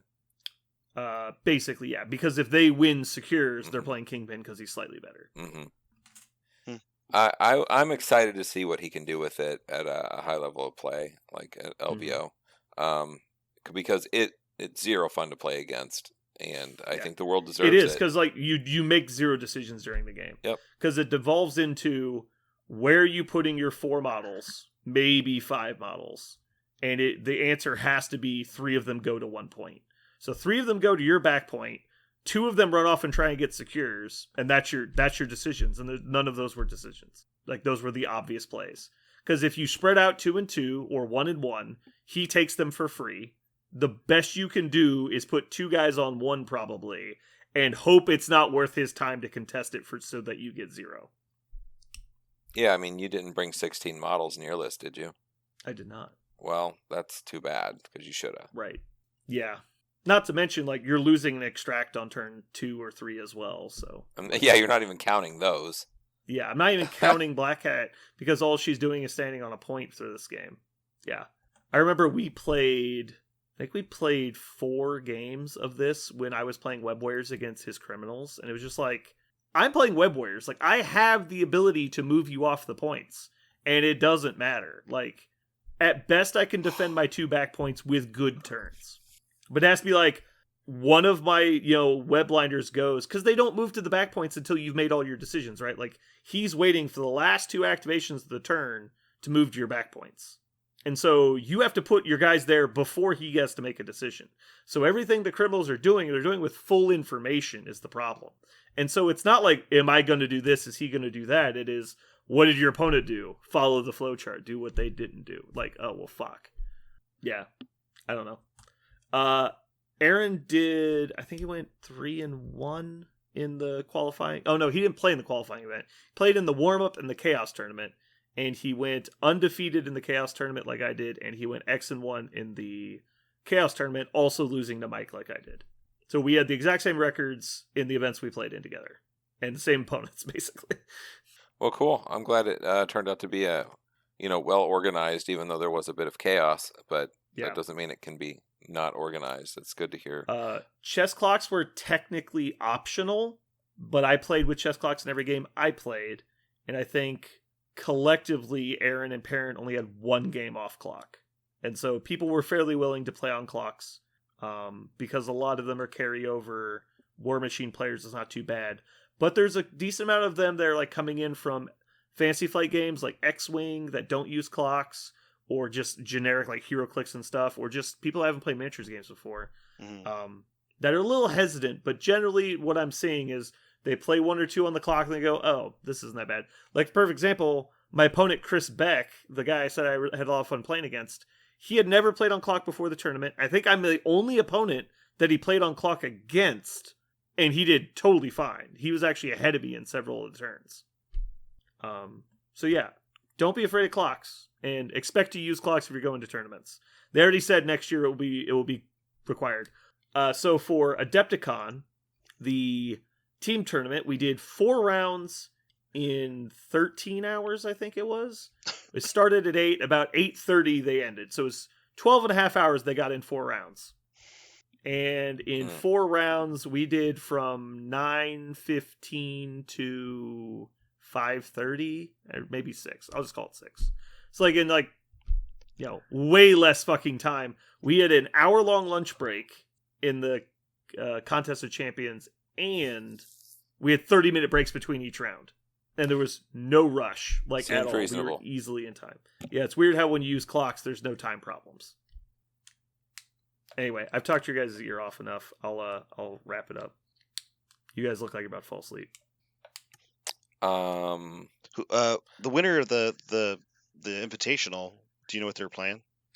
Yes, but I don't remember. I filmed the game. I can tell you who was playing. It was one of Mike's buddies from Denver area, and Peyton Priest from Arkansas, one of our well-known associates. Peyton did really well over the weekend. His first game of top 8 was on Wakandan Herbs against my first round opponent, Alex. That game did not go well because Peyton is playing Convocation. And there you go. Yep. Immediately you're like, yep, that's that. Yeah, the game ended on like turn 2.5. Yeah, it was super over. So yeah, obviously in hindsight, Alex would have chosen the other color, probably. It was pretty bad. Mike DeLuca and Peyton played in the semifinals. It was a super, super close game. That I believe came down to the final activation of the round, where Doc Voodoo possessed Juggernaut, and Juggernaut dropped 3 worthy hammers. Ugh. Yeah, and that's when the game ended. What happens? You pick them all up, and it can happen. You can even get Spider-Foed, and then you drop them all randomly. I'm pretty sure the winner... I can't remember the guy's name. I'm terrible with names. I had all of this written down, and then I left my papers at Bug Eater, so I don't have them anymore. But I'm pretty sure he was playing Web Warriors, and Peyton was playing Convocation. Well, cool. Sounds like it was a really good time. Yep. I really wish I could have gone. Yeah, both of the games I just talked about, the one with Mike DeLuca and Peyton and Mike's buddy, are both battle reports that are getting posted probably this weekend. So keep an eye out for those. You'll be able to watch these games. Cool. All right. Jeremy, in the spirit of fairness, I have a question for you. Okay. Why is dark spelled with a K and not a C? Because you can't see in the dark. Nope. All right. That's a miss. It's a miss. It's okay. It was slim pickings today. I know it was. The other one was even worse. That seems hard. You've got a high bar. I mean, I'll tell you the other one if you want, but you're not gonna like it. Sure. I want really? it. I want it. Yeah. All right. So I accidentally sprayed deodorant in my mouth instead of breath freshener, and so now I have a weird Axe scent. I like that one. You like that one? Yeah, I like that one. And Parker says I have bad taste. Just keep that in mind. I think it's because the first one cleared my palate. I think it's. Yeah, you were just like, wow, man, I just taste diarrhea right now. Yeah. All right. So that's going to wrap it up for us today. This has been Brandon. And Dr. Mantis is Boggin MD. Not Wolverine. I'm out. Not Wolverine. Hashtag not Wolverine. Never again. Never again. And this has been Brandon Eats Bugs.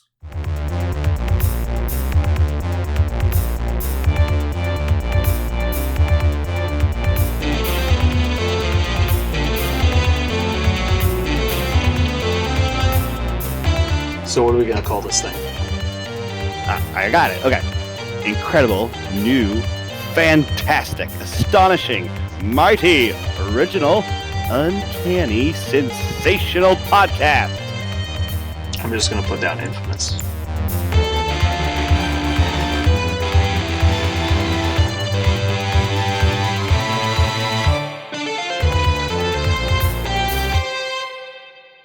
We did it, guys. We did it. God Episode damn. 90. Yeah. We made it. Now what? Do we just wrap it up? I mean, do we just like... Now Are we done? this. It's only a pib, don't worry. But I do have all these bottles of hard alcohol right here. Nice. The one thing I did know when I came to paint with you, each time I come over to paint, is you're a raging alcoholic. There's no doubt.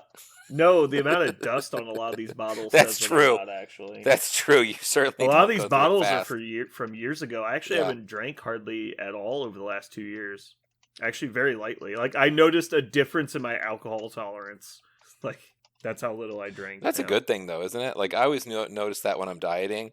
I'm like, one beer. I'm like, holy crap, this is cheaper. Yeah. Woo, this is a ride. Like, woo. So, yeah, for sure. I definitely thought I was an alcoholic for like 3 months. I was like, can I stop drinking? Because, like, I'm really nervous to try and then not be able to. And then 6 months later, I just realized I hadn't been drinking. I was like, oh, no, I'm not an alcoholic. It was just something I did a lot of because of the people I was hanging out with, which was fine. I like drinking. Yeah. But, yeah. Listen, you know what? It helps me sleep. It helps me wake up. It's just a part of my day. It's fine. It definitely helps me wake up. Like, just that's a quick one thing I have you know. noticed. Like, man, I am so tired and want to do nothing. 3 beers. Let's do it, guys. Get up. Let's do it. Parker, I see you writing all this fake news in the news section. That's gonna get deleted real fast. Is he on a roll? Parker looks up. He's like, no, it won't. I haven't done the comic corner in a while. Yeah, I know. It's pretty lazy of you. You should just always have one there. I thought and that way, I honestly, once you use it, you just go get another one. I honestly thought I have did. Which one was the last one? Everything. The last one you did was that Dimension whatever with Captain America. That's right. The only thing I'm sure about when it comes to comic books is Wolverine has let me down so many times. I have a lot of really old Wolverine. Like, I've got the miniseries. Like, I've got a lot of Wolverine stuff. It's all in the trash. Mm-hmm. I'm burning it. Have you ever considered being a fan of the Rick Astley comic? Excuse me? Because he's never going to give you up. Oh, my God. He's never going to let you down. He's never going to run around. He's never going to hurt you. I thought that was coming. I wasn't certain. There was in your, the front of your brain was like, I have no idea what's going on. The back of your brain was like, eject! Get out! I'm like, I thought I had to click. I didn't even have to click and it hit me. Isn't it funny how no one knows who that is until they know exactly who it is? Mm-hmm.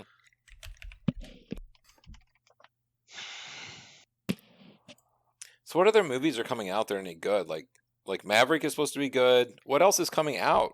Like, I'm kind of pissed off. Like, Bob's Burgers kind of let me down. And I like to go to movies. And I like movies. Maverick won't let you down. I don't want to be let down.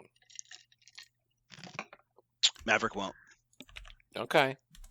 Listen, I want my Rocky 4 scene. Like, can I feel that way? Is it going to give me that? With America triumphs? Let me put it this way. At one point in the movie, even though I knew exactly what was going to happen, I went up on the edge of my seat, wondering, is it going to happen? That's how good the movie was. I was even though I knew precisely the movie. I mean, it's not rocket science, and so I knew it was going to happen. It was still like well done enough, and Listen, it was good. I don't like to be spoon fed, but man, is it good to be spoon fed. Like just Yeah. give me it, okay? Just put it. It's fine. It's Give fine. me my medicine. I want it, Mhm. and that's what it is. And I will say this: if you, I did not realize how much like the era of CGI had conditioned me to just kind of ignore the physicality of things Yeah. because Even with today's technology, it makes a big difference. yeah, like I actually get terribly depressed when I look at a modern film studio, like behind the scenes, and behind the scenes is Yeah. just the guy I was watching in a costume, and everything around him is green. Yeah. Like the set pieces are awesome that they can make with the CGI stuff, but it completely ignores the physicality. So when when Star-Lord cranks the Starjammer or whatever, no, not Starjammer is the wrong thing. When he cranks his ship sideways, nothing happens. They all just lean sideways. Like you don't see that physicality. They try to pantomime it, but they try to movie magic it a bit, and so I have forgotten just how unphysical things are. Now, one of the, like some content related to Marvel does a really good job of that, like Daredevil in those super long shots where he's just fighting for like 5 minutes straight. Those are very physical, and that's one of the reasons why I really enjoy those because it's entirely physical. But it has to be super Mhm. mundane. He has to just like walk down a hallway. If there's ever anything like one of these set pieces, something really extraordinary, a situation that's hard to get on film, they just go straight to putting him in a green screen, right? This movie does not do that. Like by design, they used as few special effects as possible. I spotted a few, but almost everything is done by people in cockpits. I watched a documentary, a very short one, about how Tom Cruise has a huge amount of control over his stuff, and Jerry Bruckheimer gives him a ton amount of control, right? So they're like, basically, he said, if I make Top Gun, one of the things he regretted about the original is that they did a lot of the stuff in fuselages, right? Just like fuselages, and they would just like tilt the screen or the whole fuselage back and forth. He wasn't in a jet for Top Gun 1. They were just shaking a jet or shaking the camera to simulate that motion. So I thought they took them up in a plane for a little bit to get a couple shots. But yeah, yes. it was just flyover airport stuff. Right. It was almost always pretty slow and go, and they didn't have the technology to like strap cameras to the fuselage of a cockpit and actually get strong footage. So they had to do a lot of that stuff Yeah. in studios.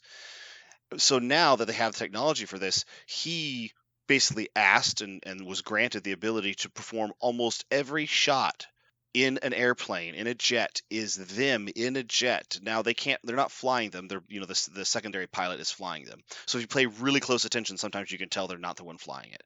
But the shots are done, and they had each actor who was going to play a pilot had to learn how to do everything in the jet, and they ended up with something like nearly 1,000 hours of jet footage of these actors playing pilots in actual jets.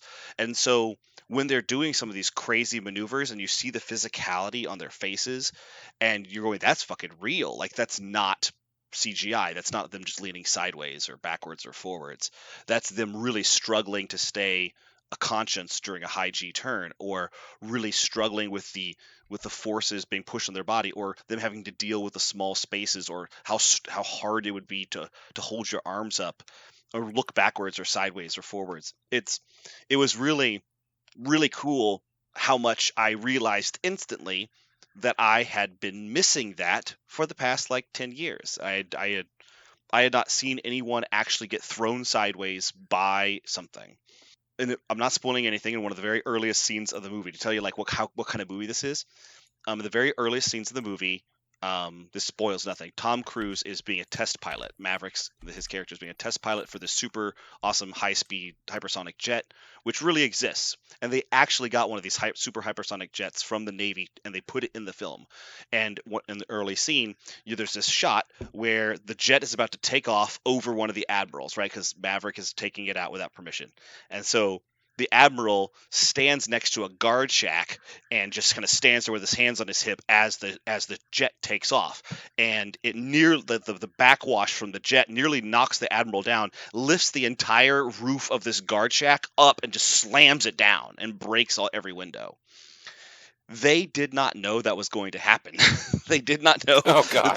the backwash of the jet. They thought it was going to affect the stunt actor, right? They thought he was going to stagger a bit. But what they didn't know was going to lift up the guard shack and slam it back down and break every window in this set piece they made. And so they went, well, I guess that's all, because they never made a second guard shack. They did not prepare for that at all.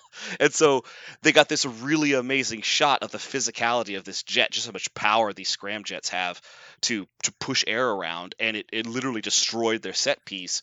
But it looked so real and authentic, they just kept it. And that was the one and only shot they took of this particular scene. That's the kind of thing that happens all the time in this movie. It's really cool. If you like movies, if you like jets like I do, or you like Top Gun, but you want a brand new story, I can't speak enough about how much I like this movie. I told you I told you I wouldn't, but I have to. Was there shirtless volleyball? Nope. I'm out. There was shirtless football. Does that help? Shut up. Shut your mouth. It was on a beach. That's not the movie It was on a beach. It's on a beach? Is it on a beach? It's on a beach. All right, I'm back in. I thought so. I knew how to get my boy back in. I'm back in. It does sound cool. Somehow I've managed not to see it yet, but I will. I'll remedy that. It's my girlfriend's birthday this weekend. I think I think that's exactly what she would like for a birthday. Yeah. Goddamn right. Yeah. Honestly, I don't think you. It's not really a guy movie. It's not really like a. Tell me it's fine, Parker. Tell me it's fine. That's what I'm going to do for her birthday. Is do it for your birthday. I'm not gonna lie. If you told me to bring Sarah to a movie, I would bring her back to Top Gun and I would watch it again. That's what I would do. And I would be completely sure that she would enjoy it. I wouldn't even be wondering, is she going to enjoy it? Whew, strong words there. Strong words. Mm-hmm. We'll see. I'll be like, and also the last thing we're going to do tonight. We're going to finish this epic night up with some Top Gun Maverick. Yeah. With a cherry on top? Boop. That's got to be All the right, most we guy done talking thing about Maverick ever. now? Well, it's important news. Mm-hmm. It is important news. Mm-hmm. There was a tornado last night. Did anyone wake up for that shit? Motherfucker, listen. I was sitting on my couch. I fell asleep about 1 o'clock. I woke up at about 1:30 or 2 o'clock to what I thought was my boys left the goddamn fan on in the bathroom. So you hear that woo, and I was like, oh my God. So I get up to turn that thing off. And it turns out we're about, 100 yards from that siren. That was so fucking loud. So then I'm like, well, there's one on my block. It's quite loud when it goes off. I was like, okay, my kids are asleep. What do I do here? I'm like, what the fuck, Jeremy? I'm like, are you serious? What do you think I do? I go get my kids. I gather them up. And then both of them accidentally wander into the fucking front closet instead of the bathroom to hide. Like, I'm like, get out. Come on. Like, it was so they follow each other, just like lemmings off the cliff. Oh, they were. They had no idea. So there's a closet full of shit, and they tried to wander in there thinking it was the bathroom. Mm-hmm. And then I was like, okay, we're good.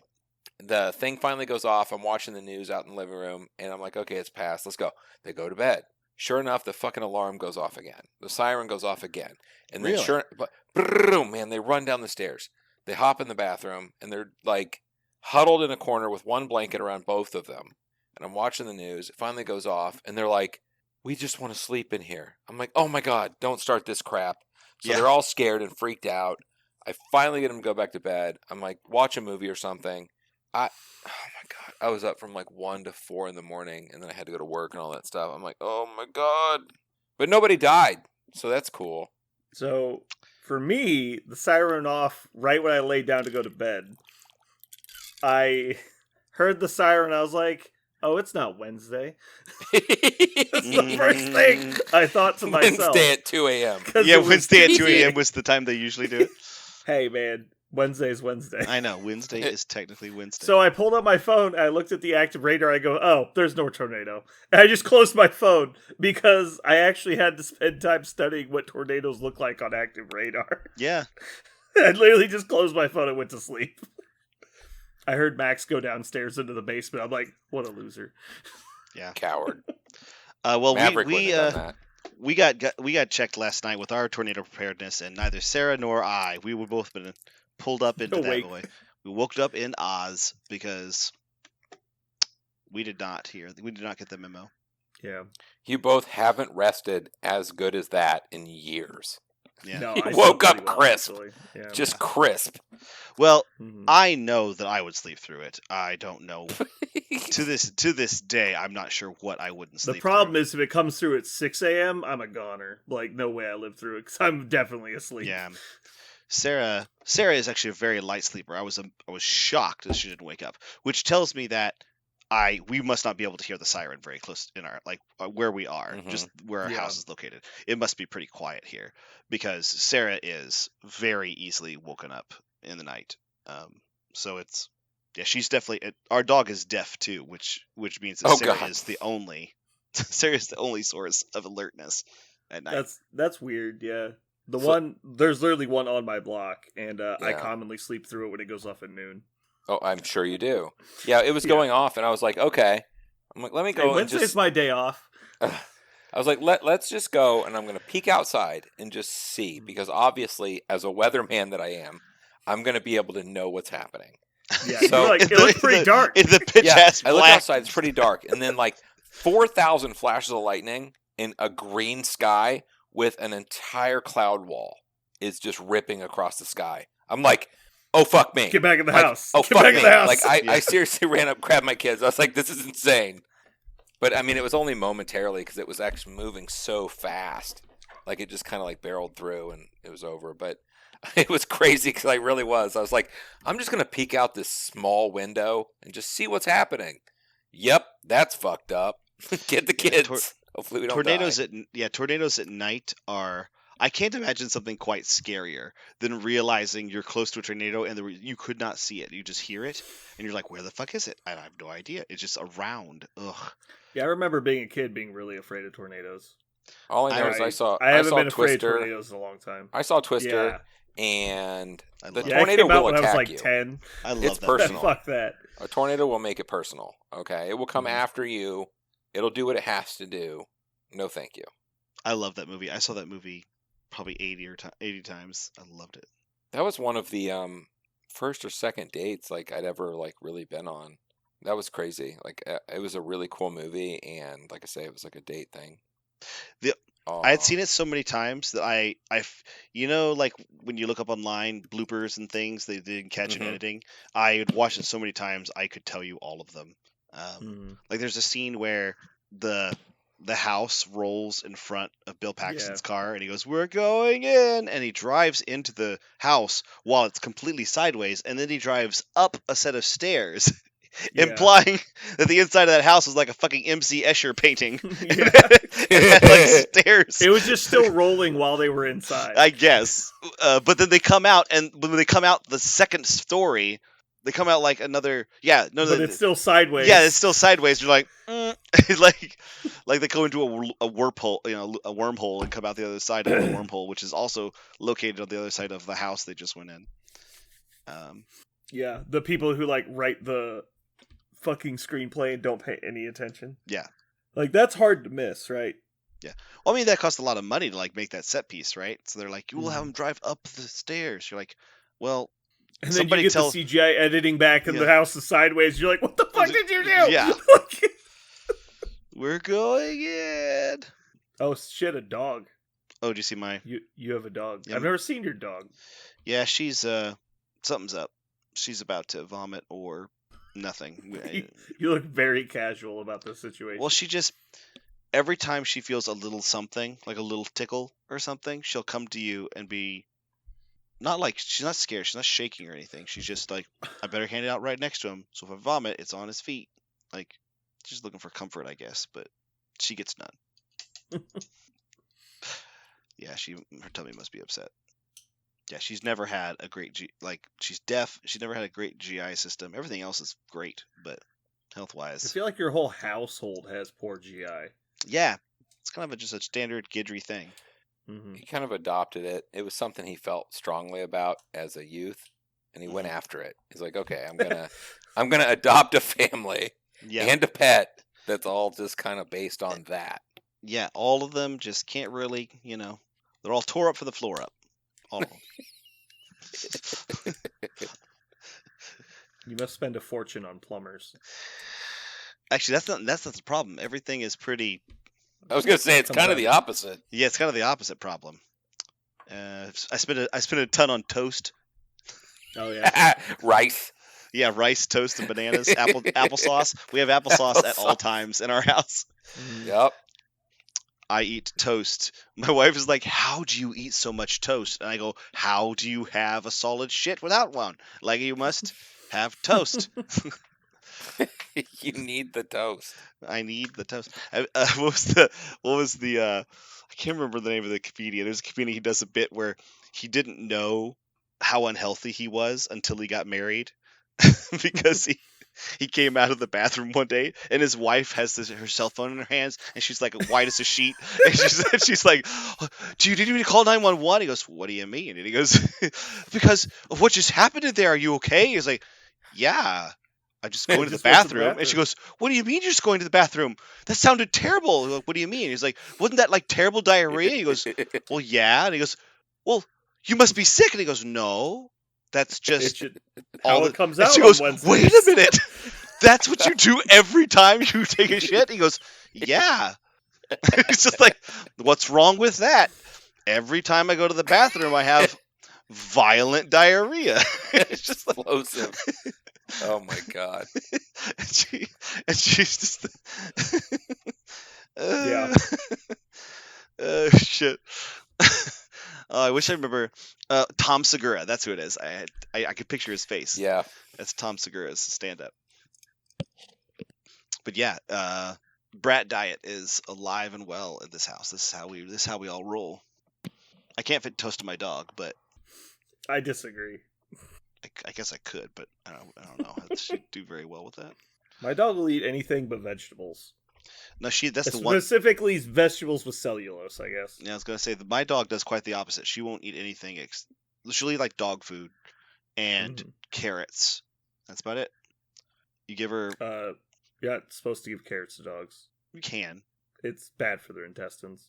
You can. I mean, it's not the worst thing you can feed a dog, Right. or anything. We It's bad for their hearts. we chop them up pretty finely every maybe once a month or something like that when we're cooking carrots. For some reason, she'll get a little bit because she likes them. But that's the one. We don't do table scraps. We don't do. That's the one thing that she can get from us is that because she likes it. Every once in a while, because she stops eating, she just doesn't eat, and so I have to use like a turkey dog. I have to slice up a bit of one and put it, coax it to her in her food, very Hansel and Gretel style, like breadcrumbs to the bowl, so she will start her appetite going. But Pounds and pounds of room temperature bacon. That's Uncooked room temperature bacon. just fistfuls of fatty meat, salty. Did I ever tell you guys the first night I lived with my guardian, she tried to make us dinner? I can't remember what it was, like breaded chicken breast and like mashed potatoes. I cut into my breaded chicken breast and it was just pink, like straight solid bleeding pink. And I was medium.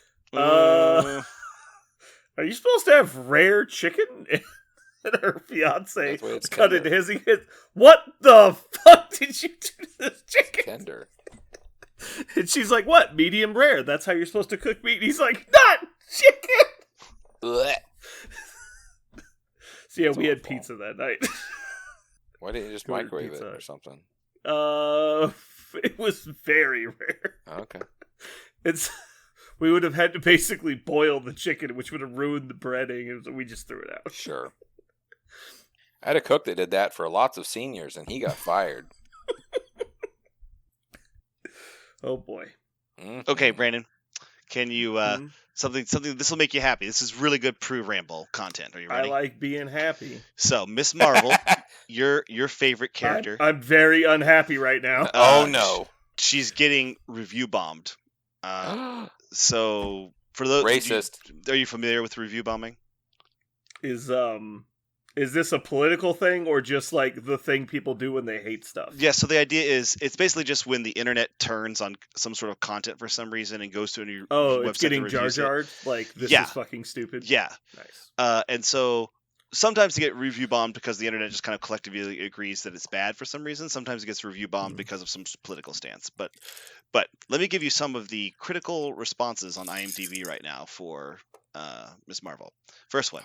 This show has literally nothing except for unnecessary colors and artworks.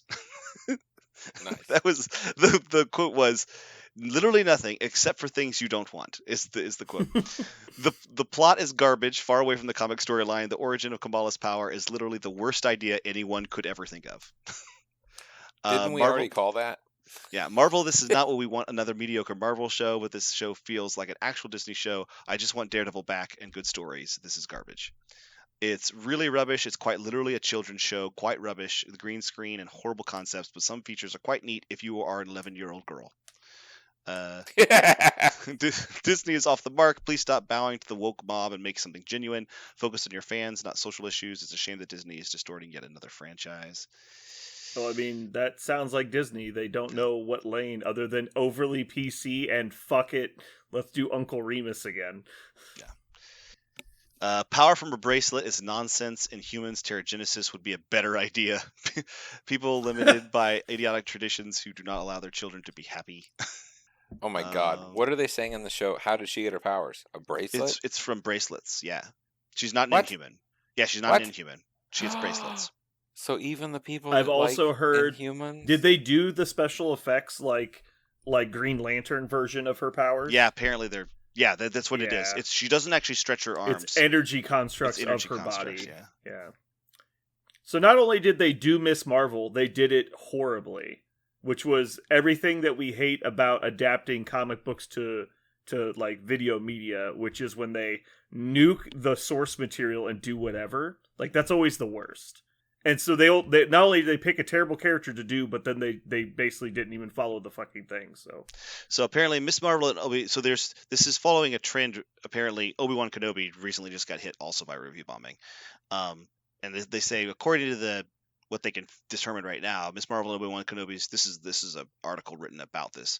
The drastic review bombings appear to be for no reason in particular, which represents a significant change in how these things have previously been, usually politically or socially motivated. But they apparently people are just... Which, I know that sentence sounds like review bombing is bad no matter what, but what if Obi-Wan and Miss Marvel were bad? Will you shut your fucking mouth? That's what I took away from the statement you read, which Yes. was like, normally these are politically motivated as opposed to quality motivated. Yeah. Cut this. Cut It's it. like, cut that's this. what I got out of that sentence. Huh. Well, I mean, other than little girls, who is actually interested in watching that stupid fucking show? Ooh, interesting. One of the more interesting Parker was. One of the more interesting criticisms true. came in the Fact. premiere's lack of a reference to the tensions between India and Pakistan. Kamala Khan is Pakistani American, while other reviews saying the series puts Marvel at risk of losing its Indian audience if they address it so much. There's a chance the political situation in the region may be a key factor behind the review bombing. So there's a possible thing going on that they failed to mention it. I don't know why they would mention it, but anyway. So there's your first hot take about Miss Marvel. Apparently it's getting bombed, and I really couldn't care less about this. Okay, so I got another one for you. So did you guys ever? Oh, I could care less. Did you guys ever watch Morpheus or Morbius? Morbius, that's what it is. Yes. Did you watch I it? watched Morbius. Was it good? I actually refused. It was okay. So what are they was doing not with that? as bad as I expected it to be.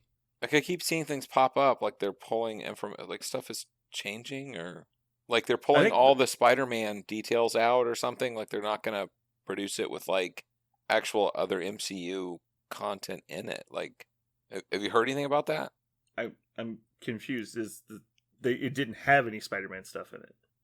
It did. There were signs on the wall and stuff, apparently. Like there was banners and things put up, like kind of in the background that are. I mean, related. they make reference to the MCU stuff in it. Like, Yeah. Vulture is in the cutscene at the end, but that was like an MCU crossover thing. So I guess what I'm saying is, what I'm to understand, what I saw and heard, was that they're taking all that shit out. All that stuff that references all the MCU is like supposedly gone, like in the new re-release. Okay. I didn't know if there was more to it than that. That's just what I saw. There could be. You know more than I do. Okay. Was it okay? So secondly, was it any good? I would say no. If you're going for like B-level sci-fi horror or like random supernatural type movie, it was fine. It was lower than I would not pay money to see it in theaters knowing how good it was. But if it was on Disney Plus and I was bored, yeah, I would watch it. Okay. And I would not be upset. It had a good cast. It was fine. There's not a lot of great things I would say about it. Is it like a B or like a C? It's probably a C+. Okay. That's kind of my opinion, like from what I've heard and what I imagine. I would put it probably below both of the Venom movies, but just barely. Okay. That's fair. It's noticeably below Venom 1, and it's a little below Carnage. Okay. How are our ratings going? Are we doing real well? We're tanking hard. Are we? Damn it! Yeah, I got some messages. Oh no! Stop letting Jeremy talk. Okay. Why is Jeremy allowed to say words now? Stuff like that. Figure we'll just ignore him. Don't take me out. It's fine. Yeah, it looks like we're keeping fairly steady. I'm not spiking either direction yet. Should I keep my job? I guess that's my point. Oh no, I quit my job. Okay, good. Thank you. I recommend everyone quits their job personally. Too late. Yeah. Are you guys ready to go at it? Sure.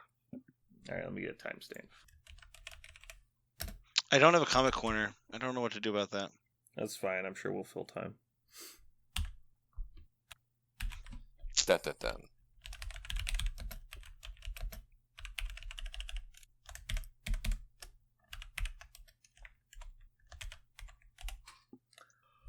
Oh boy. Yeah, sorry, I don't usually do battle reports, but I tried to get through it pretty quickly. I tried to only talk about stuff that was vaguely interesting. It's good. I mean, I think that people who went and would want to hear about stuff, and that's all cool. Mm-hmm. I mean... Yeah, I forgot that you guys were going to do a bat rep as well. So once we started doing that, I was like, oh shit, I'm really going to have to burn through these. Because I had 10 games to go through. I mean, we're all excited about gaming, man. Like, the doors are open. I'm so pumped. Dude, I'm so pumped.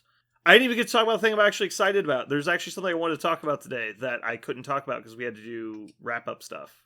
Okay. I guess we can do it in the post-ramble. You want to talk about it? What's wrong? What is it? Oh, we didn't talk about freaking tournaments. I wanted to mention. I really wanted to know what you guys. I knew the answer. Know the answer to this question, but go ahead. I built a new list in the car ride back.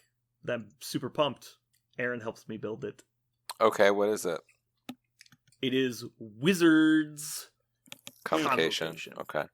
I'm gonna bar so many doors you don't even know. Yeah, they're good. So we've got a little bit of secret sauce in here that I don't, because I always hate saying this because I don't actively go looking for other people's takes. Like, I don't listen to other podcasts. I'll watch other people's battle reports.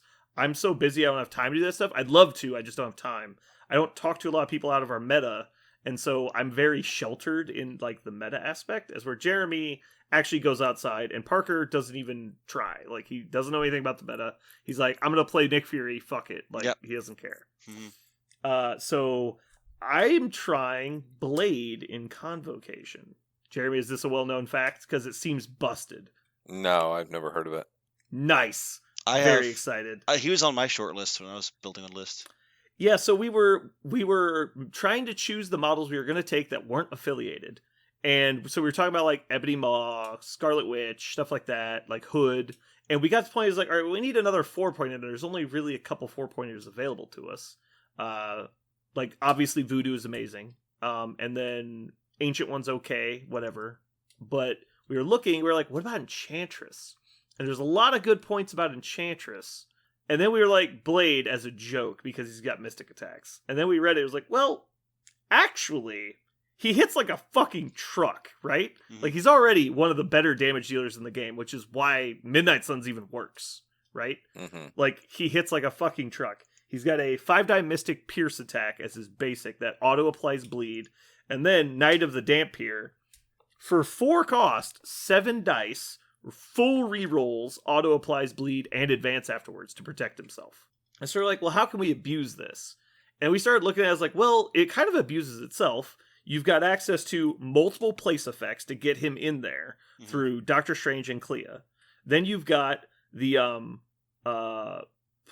Plane of Pollock, the reroll your Mystic attack dice this round. Works on him because it's only allied, not affiliated. And so you're potentially double rerolling. Also, you just don't need to use his spender. You use his builder to get the full rerolls. Ironbound Books works on him, so he's rolling his 4 Mystic Defense dice, which he's already rerolling 4 anyway, but it's decent. He gets to spend 2 to reroll anything. He heals if he's near people with bleed on them, and we have Mordo, who can pump his damage by making him take damage, but then he heals if he attacks somebody who's bleeding. Surprise, he applies bleed automatically. And so he's getting the bonus attack dice for free. And so on a turn that you play Plane of Pollock and like Mordo's nearby, he's throwing potentially 2 7-die full reroll Pierce attacks. Like, that's killing whatever the fuck he's aimed at. Also, if there's anybody, if you're planning on anybody being bleeding after it's done, which they will be even if they're dazed, he can get Mordo's dice pump, right? The damage pump. Yeah, exactly. Yeah, he's getting the damage pump basically for free because he's getting pseudo healing factor. Right. He can shake himself, so if they're putting negative effects on him, you don't care. He's just solid. Like, he's just good all around damage. As where Enchantress is nice, but like, unless she's lining up 2 or 3 people under a beam, she's just okay damage. And she actually has a weakness, as where Blade really doesn't. Blade doesn't really have a weakness. He's just not overly survivable. He's just tough. And so we were looking at it. We were just like, yeah, this seems really solid. And so I'm really excited to try it. The full 10 character roster is Sorcerer Supreme, Juggernaut, Ebony Maw, Doc Voodoo, Blade, Baron Mordo, Clea, Magic, Hood, and Wong. 10 tactics cards are Bar with No Doors, Plane of Poldock, Ironbound Books, Do You Know Who I Am, Shush, Hood's Gang, Journey Through Limbo, Brace for Impact, Medpack, and Indomitable. And then Medpack will more than likely be swapped for Patch Up once the reset happens. Crisis cards, we've got Infinity Formula Goes Missing, Deadly Meteors Mutate Civilians, Demons Downtown, Alien Ship, Fear, and Mystic Wakandan Herbs, because the combo for Juggernaut is still in the list, so. Might as well be. I'm not fully selling out. I didn't put tactical analysis in because I actually valued my tactic slots. There was a lot I wanted to take. And so you're just heavily advantaged to have a win for free. I'm fine with that. I mean, Blade's cool. I mean, if you can keep him alive and get him to do his thing, that's great. Yeah. But also you have Wong giving people power on the first turn really skews with a lot of their powers because there's a lot of shit like normally you couldn't get to that happens really quickly. Like Wong handing Strange a power on the first turn, he can just like double move and place somebody, like really fucks with the numbers. You're like, oh, I moved to the middle, but by the middle I meant my opponent's deployment zone. And you're like, fuck. And then you just get murdered. Yeah, I like it. It looks really cool. I've been wanting to try out Convocation anyway, and so this just gives me a reason to do it. Except I hadn't been able to build a list before, so now I have a list. I'm very excited. I think you'll like Sorcerer a lot. Yeah, I think I will too. Yeah, he's got a lot of cool stuff, and he hits like a truck. So you've got Blade and him smacking things real hard with Pierce. Yeah, exactly. And that's the thing we kind of noticed. Like, I wanted to play Convocation as a like damage dealing affiliation, and a lot of people seem to play them as a board control, like scenario based affiliation, from what I've seen. And they're not like completely sold out like Web Warriors tend to do. They've got damage in there too, but like really they're trying to manipulate points. And so this build feels a little bit more all in on let's just fucking fireball people, and I'm very excited. It's interesting. Are you guys coming up for games tomorrow? I'll be up there. I will be there with 19 paragraphs worth of rules that you'll have to read. What? I'll be there. I want to play games. Yeah. Oh, one of the fun side notes. So David Jones wants to play Midnight Suns, but their Blade and Moon Knight box sets do not exist right now because they're in between print runs, so they're impossible to get. But for the prize support, they had random box sets, and because I got third, I got to take a Blade and Moon Knight, so I'm going to trade him a Blade and Moon Knight so that he can start playing Midnight Suns. Nice. Happy accident. Watching Aaron and Perrin go to tournaments and win prize support is actually pretty funny because they share Aaron's collection, and so when they get stuff off the prize wall, they're like, yes, I get another copy of like the character they both play all the time. Oh yeah. And so it's actually pretty funny. He's like, yeah, get Black Cat, so we both have Black Cat. Like, because they're always like, all right, they're like drafting out of the collection. It's like, all right, I'm taking Medpack. All right, you can have field dressing then. It's like, then I'll take Brace. It's like, it's really stupid. It's funny. It's pretty fun. I like that a lot. Yeah, it's pretty cute. Okay, so I am going to start making plans tomorrow, and we could have this Plans on waffles. And we could have this conversation tomorrow at the game store if we want to. But what would be the hot take of Vegas versus Adepticon? I think Vegas for sure. Adepticon will just be random qualifying tournaments that are fun. Vegas is going to be the War Machine weekend from now on, basically. Like, it is the mecca of the game because the invitational's there, and the competitive minded players love invitational type events, and so everyone's going to be going there to do it. And so all the top end players, the highest level of competition is going to be at Vegas. Okay. It's also in January, so there's really nothing going on. Like, does that make sense? Yep. Vegas in January leaning, should be fun. That's what I was leaning for also. I already bought my ticket. It's happening. Yeah, I need to buy mine. I put mine in my cart. But I'll also go to the other ones as long as my work isn't falling apart. So, Jeremy, you going to Springfield on Saturday? Nope. No. I got to take my girlfriend to see Maverick. It's her fucking birthday. Oh yeah, I forgot. That's told fair. you. So the next qualifier, I think there's one in Omaha in like a week, 2 weeks. No. It's the 30th. I might go there. Where's that at? Omaha. There's a sooner one. Arkansas's qualifier is, I want to say, July 23rd, and then it's the 30th is Omaha.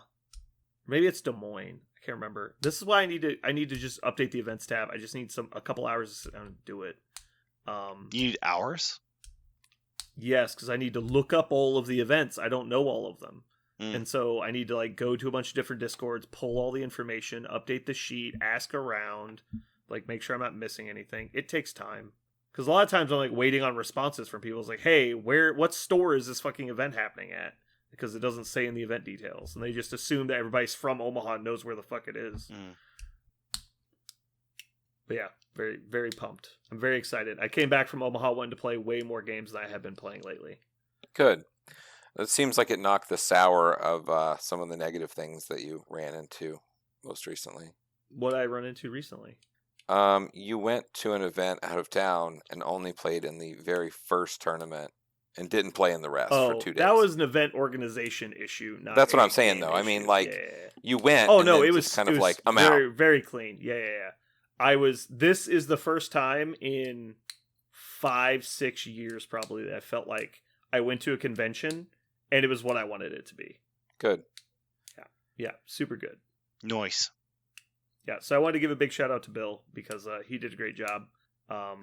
He took it in stride too because he was fucking busy. There's a lot of shit going on. And then after we hang up, I will tell you guys another story. Cool. Let's do that. Can't be on the podcast. Those are the best. Or not can't be, will not be, because I'm not that mean. But deal. Yep. All right. Well, thanks for showing up, everybody. Hopefully you enjoyed our podcast. Next week, let's go ahead and call out. We're gonna do a we're gonna talk. Well, because we were gonna be talking news from Mini Extravaganza. Instead, we'll probably talk about the tournament packet next week. Deal. Because it was relevant over the weekend. So yeah, we'll talk about that. Cool. All right. Good night, everybody. Bye. Yeah.